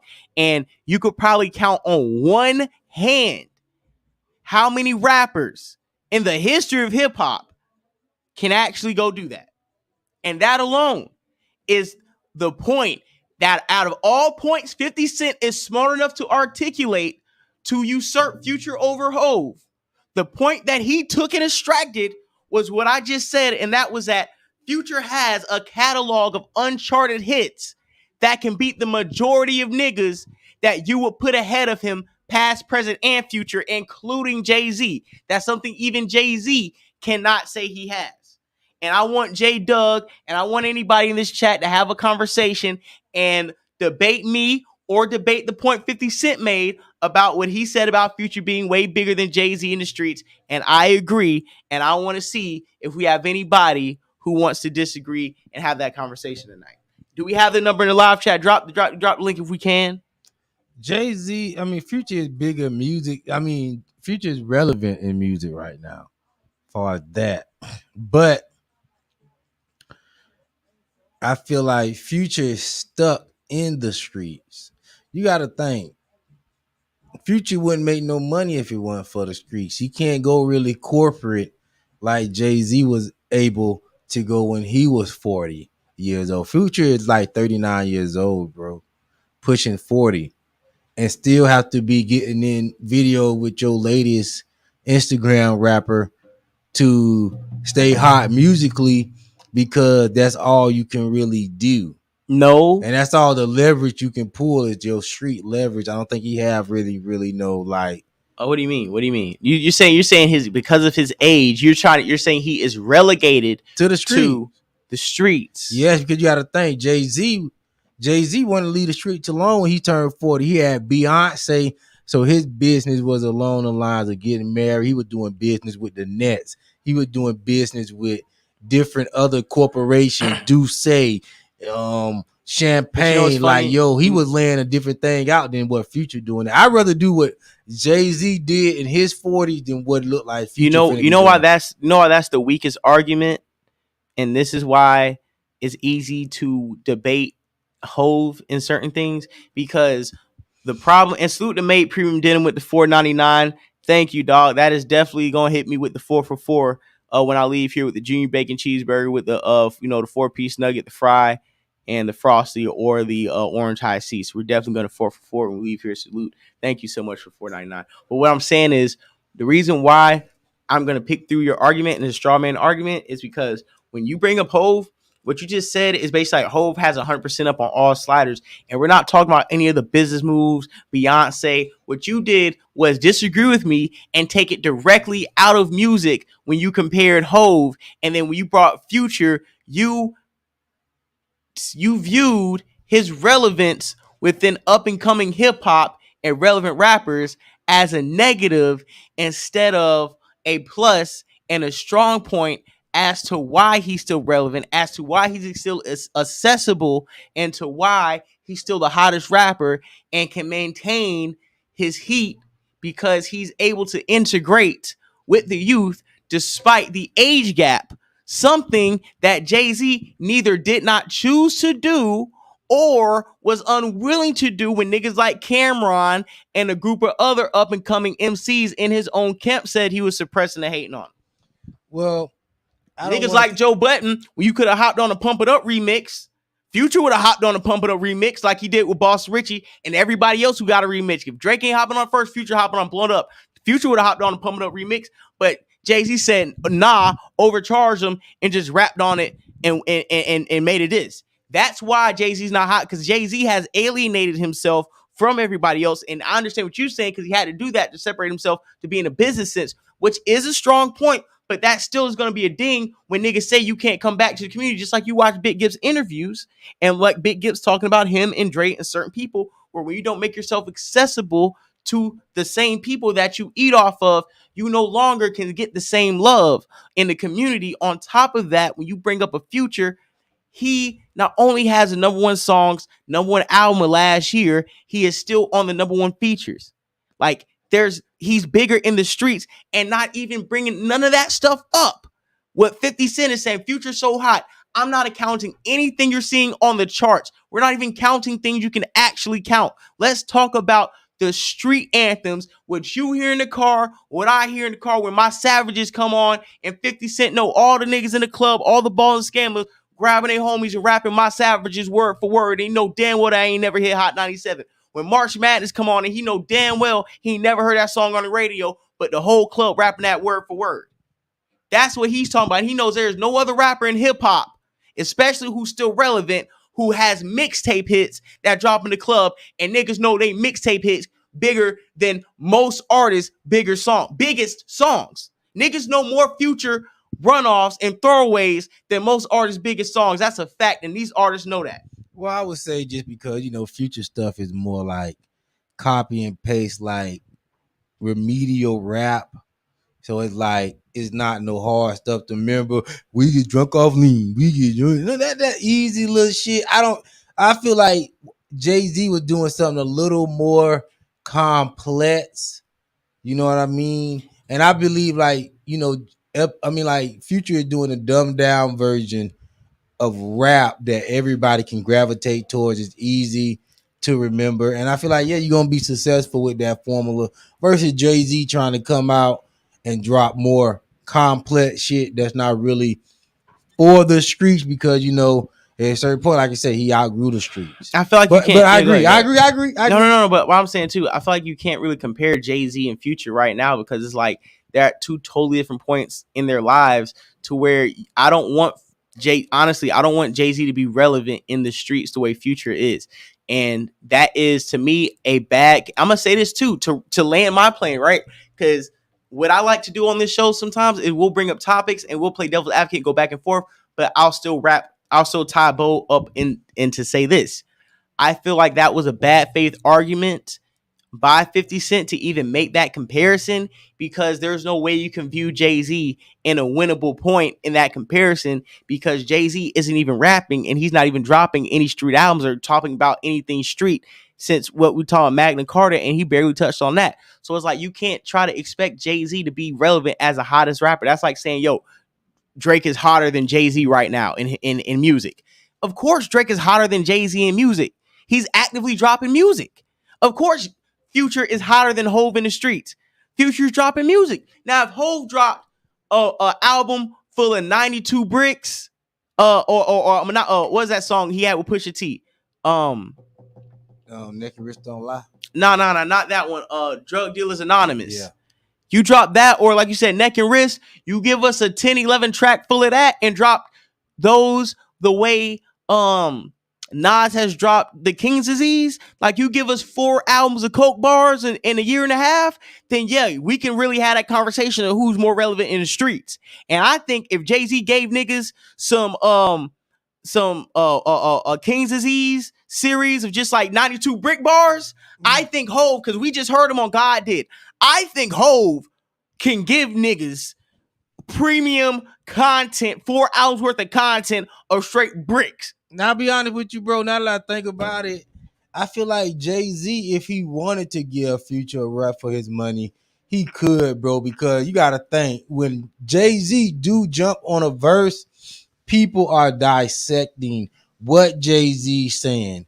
People is not just partying to what Jay-Z's saying. People is listening. Who name did he drop? Or who he talking about? Nobody not doing that with Future shit. Jay-Z just don't drop.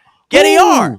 Yo, Future had the one of the verse of the years last year on Bullseye 2, where he even went at home, said if my nigga wasn't Jigga, I'll be smashing. We say he was like, I'll go after B and I still smash on C. Nigga got 2/5 on me. Nigga, what are you talking about? Niggas be talking, man. That was a verse here on that Bullseye 2. When you talking about on that Petty 2, you hear Petty 2, that Dirt song all the time. Nigga said, man, my little bitch 22, if she don't keep it P, I'ma smash her mama. Nigga, that's, man, what you talking about?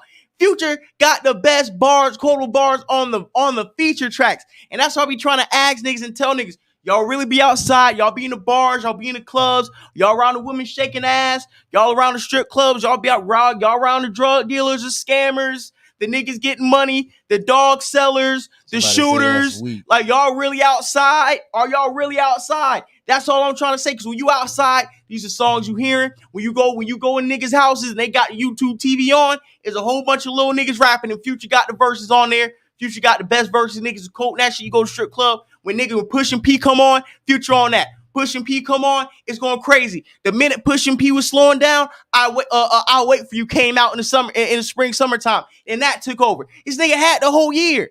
But this is what I'm saying. Just like my boy Black McBrain said, ABC bar, bro. We talk about Jay-Z, talk about some stuff that sometimes gotta be decoded. Sometimes it's like it's not really subliminals. ABC you know, yeah, we know who he talking about. He said names. He didn't put it in no smooth, slick way. It was. And we all know why he keep dropping bars at Jay, because Jay threw him a line, and he don't like that.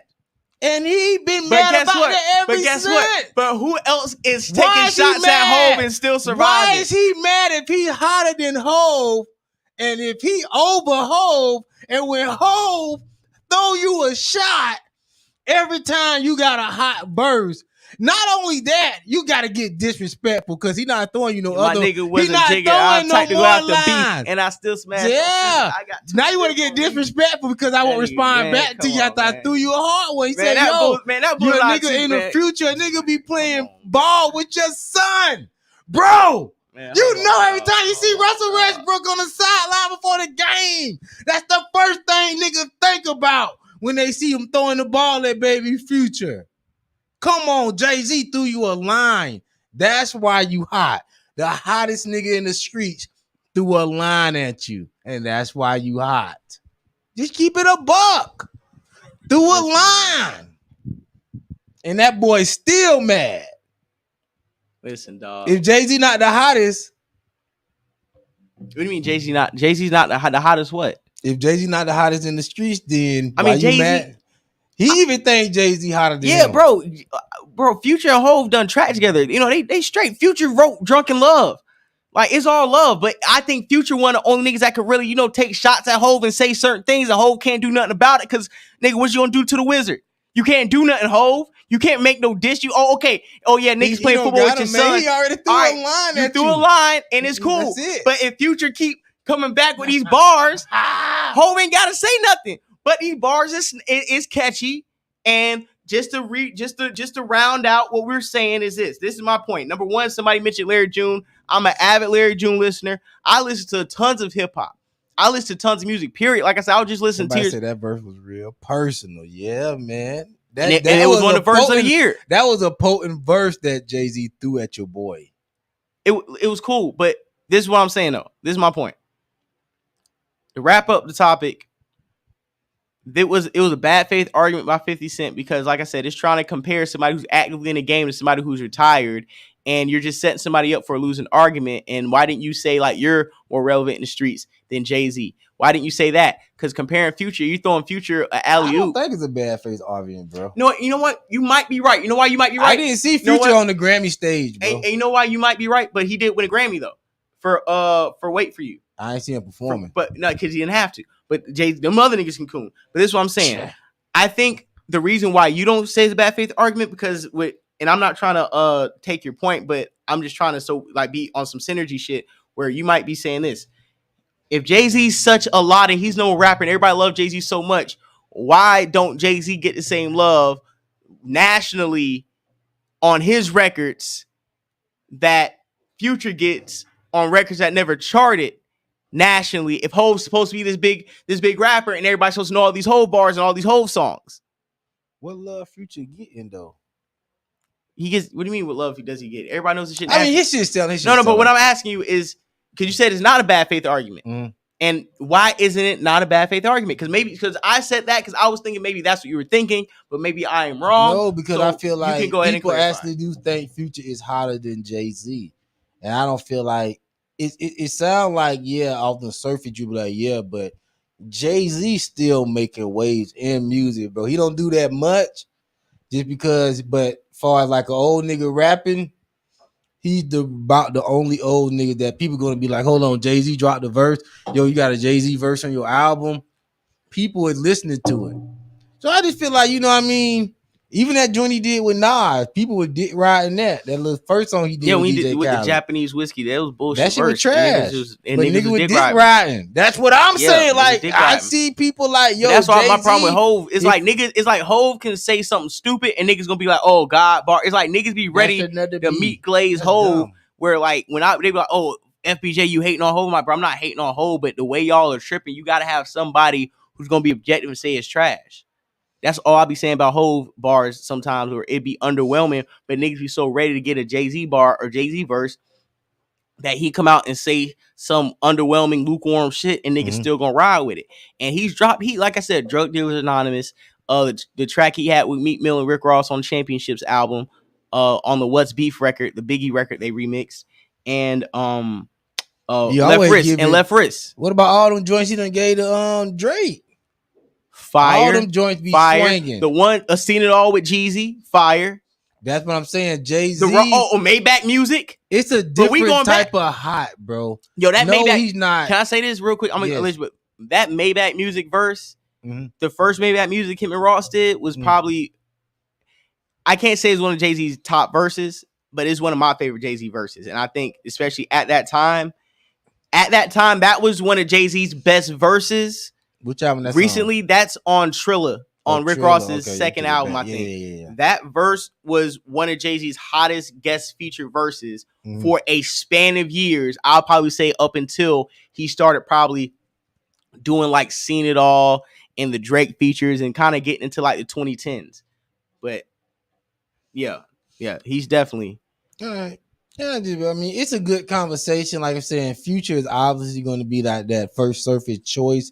But I feel like it's like you say, it's an unfair argument because the scale is a little tilted. But I feel like Jay-Z really have, if he wanted to, he could heat up the streets. I feel like it just doesn't match with what he got to do with the shop value that he have to bring. He couldn't do that and move like he want to move. Hey, and what I be saying? Somebody listen, said Dolph. Brooklyn Honcho. We respect Brooklyn rap. We respect Brooklyn rappers all day. We respect rappers all day. We were just, like I said, we just debating the goddamn topic. On top of the fact that when we talk about Future sometimes, and the reason why, I feel like, on my platform, I may give Future a lot of coverage. Yeah, Future, the reason why I say most creative because everybody copies what Future does. The reason why I give Future coverage is because what I'm saying. But what I'm saying is this. You're not gonna see a lot of platforms that are gonna be champion Future because everybody likes to say it's gonna be Cole, Kendrick, or Drake. In all reality, when you want to be honest, the most relevant, just like if you ask a nigga like 50 Cent, who be in the streets, who be moving around, who be outside, he will tell you, if you ask him, out of all four, who's the biggest nigga right now, it's Future. He didn't say Cole was bigger than 50 Cent. He didn't say Kendrick was bigger than he didn't say Cole, Kendrick, Drake was bigger than Jay-Z. He said Future. That's for a reason. Why did he point out Future? He didn't say 21 Savage. He didn't say Travis Scott. Is it an anomaly? Because Future's the best outside of the anomaly. That's Drake, the Canadian singer. Outside of him, Future's the best rapper in the last 10 years. Young Thug is way more creative than Future, bro. He be creative, but he's not better. Young Thug is better than Future to me. I love Young. That's one of my favorite rappers. Future to me. I feel like Young Thug got more styles. Young Thug. Other people use Young Thug styles and be successful, bro. I feel like, honestly, Young Thug and Future is like, it's close, but I'm always going to give it to Future because I'll say this. Young Thug can make great music.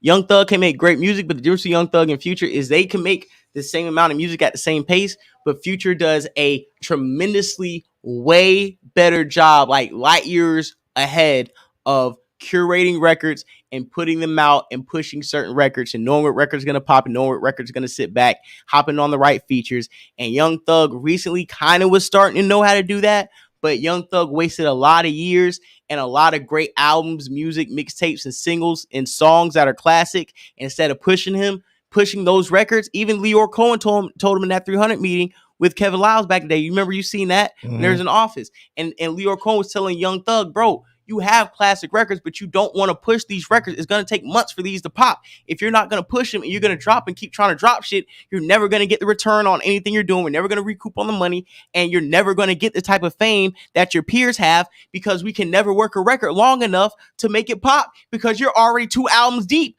By the time we got it on the radio, we hit you back and you 2 albums ahead. And we can never sit you down long enough to push a record, whereas Future, it's like, okay, this is going to pop and we're going to push that. This is going to pop, we're going to push that. They have the same amount of hits on the catalog. Future just knows how to solidify, make his count. Man, salute the Future, man. And we got the other topic with YSL Woody. Speaking of Young Thug, great segue. Niggas been snitching. YSL Woody been on the team for like 10, 11 years. And even Young Thug dropped a verse on, I think it was Halftime on the Barter 6 album, when he said like, Woody gonna catch you. It was some verse, you know, he be rapping fast. But he been shouting out YSL Woody for years, man. And YSL Woody been working with the Atlanta Police Department for over 11 years, man. He got locked up for 4 years. I seen an interview. He was locked up in a federal pen. He learned how to rap in prison. So when he came out, you know what I'm saying, niggas kind of put him on the game. But the way I kind of view, as far as fucking YSL, he was kind of like the nigga who can commit crimes and was kind of like a criminal around the organization to kind of solidify the street ties. But little do they know, he was a employee of the Atlanta Police Department. So let's go ahead and play this clip. YSL Woody Perspectives Back podcast. Please hit the like button, subscribe, Cash App, $Floorboy J904. Let's run it, please. Thank you. How can I help myself? Yes, I'm asking. I said, we can't, Woody, I can't make it any clearer. So that's this point. No, it's not pointless. Like I said, we'll communicate. What I'm saying is, I can't offer you anything. Investigator Flores can't offer you anything. We can let the district attorney's office know and down there that you were cooperating. The information I had, they want to hear right now. I mean, we can pass it to them. I'm saying you can pass it to them. I'm thinking something going to happen today. What's going to happen? What's going to happen? Somebody's supposed to get killed tonight. Who? You know who. I don't know who. There's so much going on in the city. I don't know who. You're gonna have to. This is a murder that's about to take place with some very high people, and the stuff that I know right now. I mean, she'll be able to help me get out of my situation. So I can tell y'all this much right here. I know people are gonna go do it. I can get the time when they gonna go do it, so y'all can catch them in the act. I know. Who's the target? One guess. I mean, Lucci's locked up. Sure, Kim. So how? She's always been tight. Who? Kim. Who's always been tight? Sure, Kim. I know. He's this man. He's obsessed with this guy. He won. This is as much as I can say. Cause y'all already tell me. Wait, you're like, ooh, I'm gonna get lost. You said who's tight with Shell? Your friend's not here, nobody can hear you. Like, your friend's not here. We moved him for that. The person y'all just think that I did tell me anything, he wants him. He want him as bad. So you're talking about Jeffrey. But one thing I do know you can call someone on their phone and they hear what I have to say. And I can call this person right here in y'all face with a better background. And let y'all hear and see his face, tell me how they plan on doing this. Or call who? The person I'm talking about. I care for him and I hate I'm doing it to him, but who? I don't think I'm not gonna say. You know some people. Sure I don't know. This somebody who's close to me. Is it Young Thug? I didn't say no name. Hold on. What time it is? 7:04. If I could be released before 11 to 12 o'clock. Nigga, what? Show you how serious I am. I can be released. Let people can see me and Mike coming out of jail together. The city jail for whatever. Y'all can be right there to see me meet up with them and discuss. Well, however y'all want to take it by then, y'all see where Cuddy ran in, y'all can catch him in the act. Y'all can do that. Right now, this nigga here is so smart that he moving different. It's hard to keep up with how he moving. What do you mean? So he not moving how he used to move. He moved different. But he want this nigga so bad that he's back reckless. Why he want him so bad? Because I can give you everybody name. I give you the card that I know. Or like I said, I don't know what cards they're gonna use because the card they don't have a hot card up of my knowledge right now, but most likely, like I said, I can meet up with them right before they do it. Y'all can That right puts you there. in too much danger. We can't do that. No. We have to rethink a plan. They're not going to do that. Because if God forbid something happens to you, it's on us. No, it's different because they trust me. They trust me. Even with the situation with me and Thug, we both look at each other sideways when we around. But he still do this a lot. I just look at him like, he's still stupid. You know what I mean? Like, you rich, why would you be stupid? That's why I get away from him. I get away from him. That's why you never see me post. I don't know, I mean, I just hate being around. But the truth is, these niggas right here, you can sit right here. They wouldn't even look your way. You can sit right there at, let's say 656. You could be sitting right there, and they would come in, and they go talk to me right there while you right there. Man, what a tattletale. Like, you talking about Thug been acting reckless, you know what I'm saying? You trying to get a nigga so bad and shit, he's just moving around. Man, like, hey, you can put me in right now. They told me that's too hot. Like Shakira said, nigga said, put me in and put me on the wire. I'll go tell on niggas. If you let me out tonight, I'll go tell on these niggas right now. I know who about to kill him. I know the car. I know all that shit. It's a difference between wanting to tell on a nigga, then that nigga sound like he want to be a police. Yo, he sound crazy. That nigga sound like put me on the payroll. He been the police. They have another clip. I don't know if I sent it to you, but it's probably in the files where is a white detective comes in there and he's like, how many years have I known you? He was like, bro, he was like, you know me for 11 years. Have I lied to you?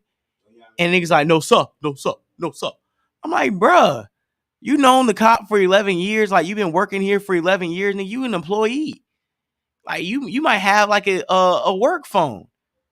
You know what I'm saying? And I was just in shock at the rapport that he had with the detectives. You know what I'm saying? And the way he was telling, and like I said before, man, he was in the federal penitentiary for 4 years. He's known these niggas for over 10, 11 years. He must be from around the neighborhood, and he's been informed the whole time. And what Young Thug's defense team is trying to point out is that they want to throw this case out because they like this footage has been leaked and it compromises the whole case. Can we highlight P. Grizzly, what he's saying? He should have waited for his lawyer and had asked for some steak and shrimp. Shit, if you gonna tell. So I'm saying, bro, you told for free. You know why? Because he got that 11 years ago when he first started telling, nigga. You don't get a combo meal every time you come to tell on a nigga. Sometimes we just gotta come grab your ass up off the block. Yeah, nigga. Or we gonna bring your ass in here. You gonna do a couple months, 3 hots in the cot with that state soap. Pick your choice, nigga. You see what they did to Snoop Dogg on training day? Taking you on dinner and a date every time you finna test that ass. Yeah. Like, nigga, you better give up this information, nigga, for your ass end up with them niggas too. Till it's too late to tell. Till we pin this shit on you.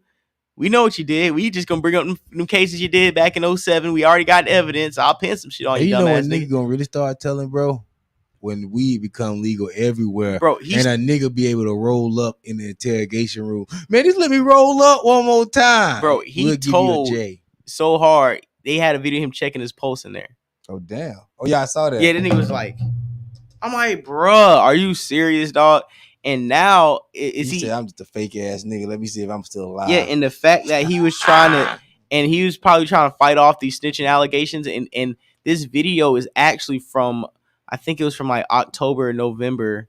No, actually, no, I think it was from October of 2021. So he snitched over a year ago. And then it came out in July that he told. Hey man, YSL, that's how y'all going out, boy. It's no really like they putting it to the point where even if they do beat the case, there's no way they could come out and represent nothing gangster no more. I mean, Young Thug can, but them niggas can't. Them niggas won't. Them niggas will be ostracized from the community. Like, you think Young Thug gonna beat this case? I don't think Young Thug gonna beat this. I would really want him to. I really wish he will. That would turn up the rap game, but it like I'm a to Young be Thug honest, fan, bro. it ain't no rapper that been beating no cases lately, bro. What rapper done beat a case lately? Flo Rida, he beat a case and got $82 million from that energy drink company. I'm talking about a criminal case. Everybody be going to jail. Pooh Shiesty, jail. Rollo, jail. LilBaby, he beat a case for beating up a promoter. LilBaby, ooh, yeah, Baby. Yeah, and he be shooting niggas. Remember, he shot that nigga on his property. He shot a nigga in Walmart. He be getting off. That nigga, LilBaby, look like he read the law book every time before he go to bed. That nigga look at the laws. Yeah, and be shooting the hell out of niggas with that law book. I can shoot a nigga if he come between 5 feet. Let me put a marker down. So if a nigga pass that's the state's negligence not selling. People acquired the video through the Freedom of Information Act. So Ciara, because Ciara is definitely informed with that that type of work. So Ciara, are you saying that this will not be permissible to throw out in court? Like, you saying that the judge is a very low chance that the judge is going to end up throwing this case out because of the fact, like you said, the Freedom of Information Act, and for the fact that YSL Woody has been a known informant and has signed paperwork pretty much consenting to whatever happens while you consent to snitch, that this is all just a part of the play, and because he's been exposed and now put in danger, shouldn't compromise the case. Because I think it should compromise the case. He's not coming home, bro. I know people like, he coming home. This might have to start the trial over, but it's not. People dead, bro. I think they got. But if it starts a trial over, then they can't use this in the court of law. That's fine too, but they still. If he get convicted of one of those bodies, he going to be. I think he got like 50-something bodies against him. I don't even know that. Nigga said 50 bodies. You think this nigga honeycomb brazy? Yeah, bro. I don't know. We can move on to the next topics. I know we got some more things we want to wrap up here. We got one more. This the Tommy topic, right? Yeah. All right. Well, this is a great show because we was able to get through a lot of topics. Sometimes we're not able to get through everything. So listen, man. I know you guys have. to do with Kanye too. Oh yeah. Which one we need to talk about first? Yeah, man. Just Kanye did the update. He might be getting back with. Okay, so Kanye might be getting back with Adidas. They're projected to lose over $2 billion if they don't put out the inventory. Yeah, 1.2. Yeah, they're projected to lose $1.2 billion. They lost a few million off of the Beyonce campaign. They're projected to make $250 million off of the Beyonce campaign. What happened to all the Beyonce fans? Exactly. They only made $40 million with it. That shit was trash. And they said that she wasn't pushing it the way Kanye was pushing the She was pushing it, but she was sending it to straight celebrities. But not only that, like Kanye would be outside pushing the brand. Like Kanye was really. She made it seem like it wasn't for regular people. That's what Beyonce made it seem like. I mean, did Kanye remember niggas was dying when them Yeezys first dropping? Like Yeezys just got accessible for niggas to buy like past few years ago. Remember? It was bro up until like 19 Yeezys weren't accessible to niggas. Keep it 1,000 until like late 2018, early 2019. But they just wasn't making the shoe like that. But once the Salute Dot Focus in the building. Once they started circulating on the streets and people was able to buy them off niggas' feet, they started moving around and they started making more. He started pushing for more, and they started seeing. I see Yeezys is down to like Jordan.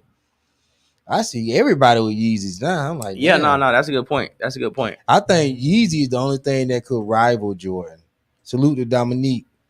Oh yeah, for sure. Salute Dominique on the super chat, man. You know what I'm saying? Anytime with the $2, man. Anytime, you know what I'm saying, send me some bread. I really do appreciate that. Like I said, we're getting the YouTube bag. I cannot wait to show you guys a new merch about to drop. From Pardon, you know what I'm saying? We're about to have that in the YouTube store. We're about to have the hyperlinks and stuff. About to do a shoot for that. Also, like I said, we're about to get to this new studio and get everything set up in there. That's going to be dope. And once we get in there, we're going to be shooting a lot more content.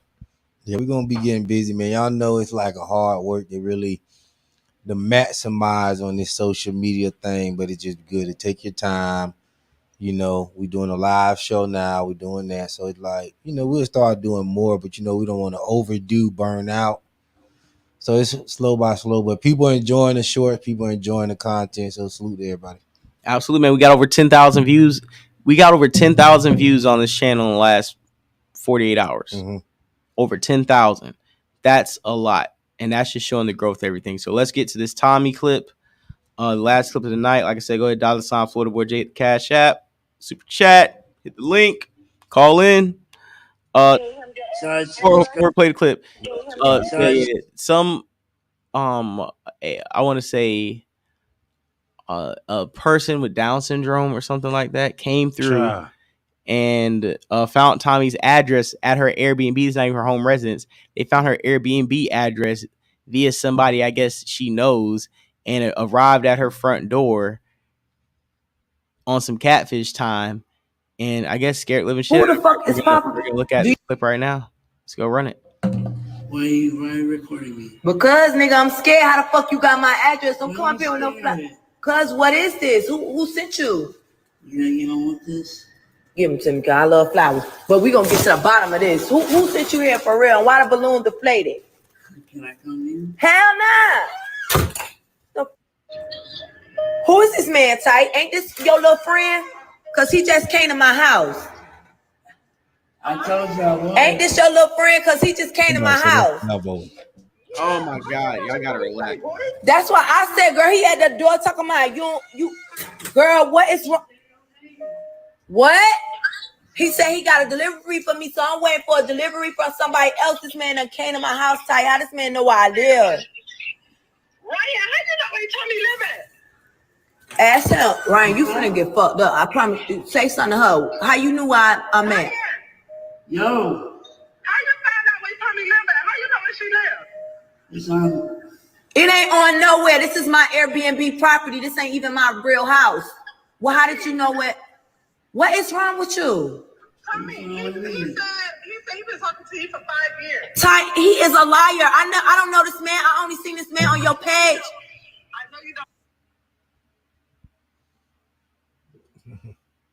Yeah, what if she was cloud chasing? What if this is all like a cloud chase? I don't know what it was about. This just seemed like some weird shit.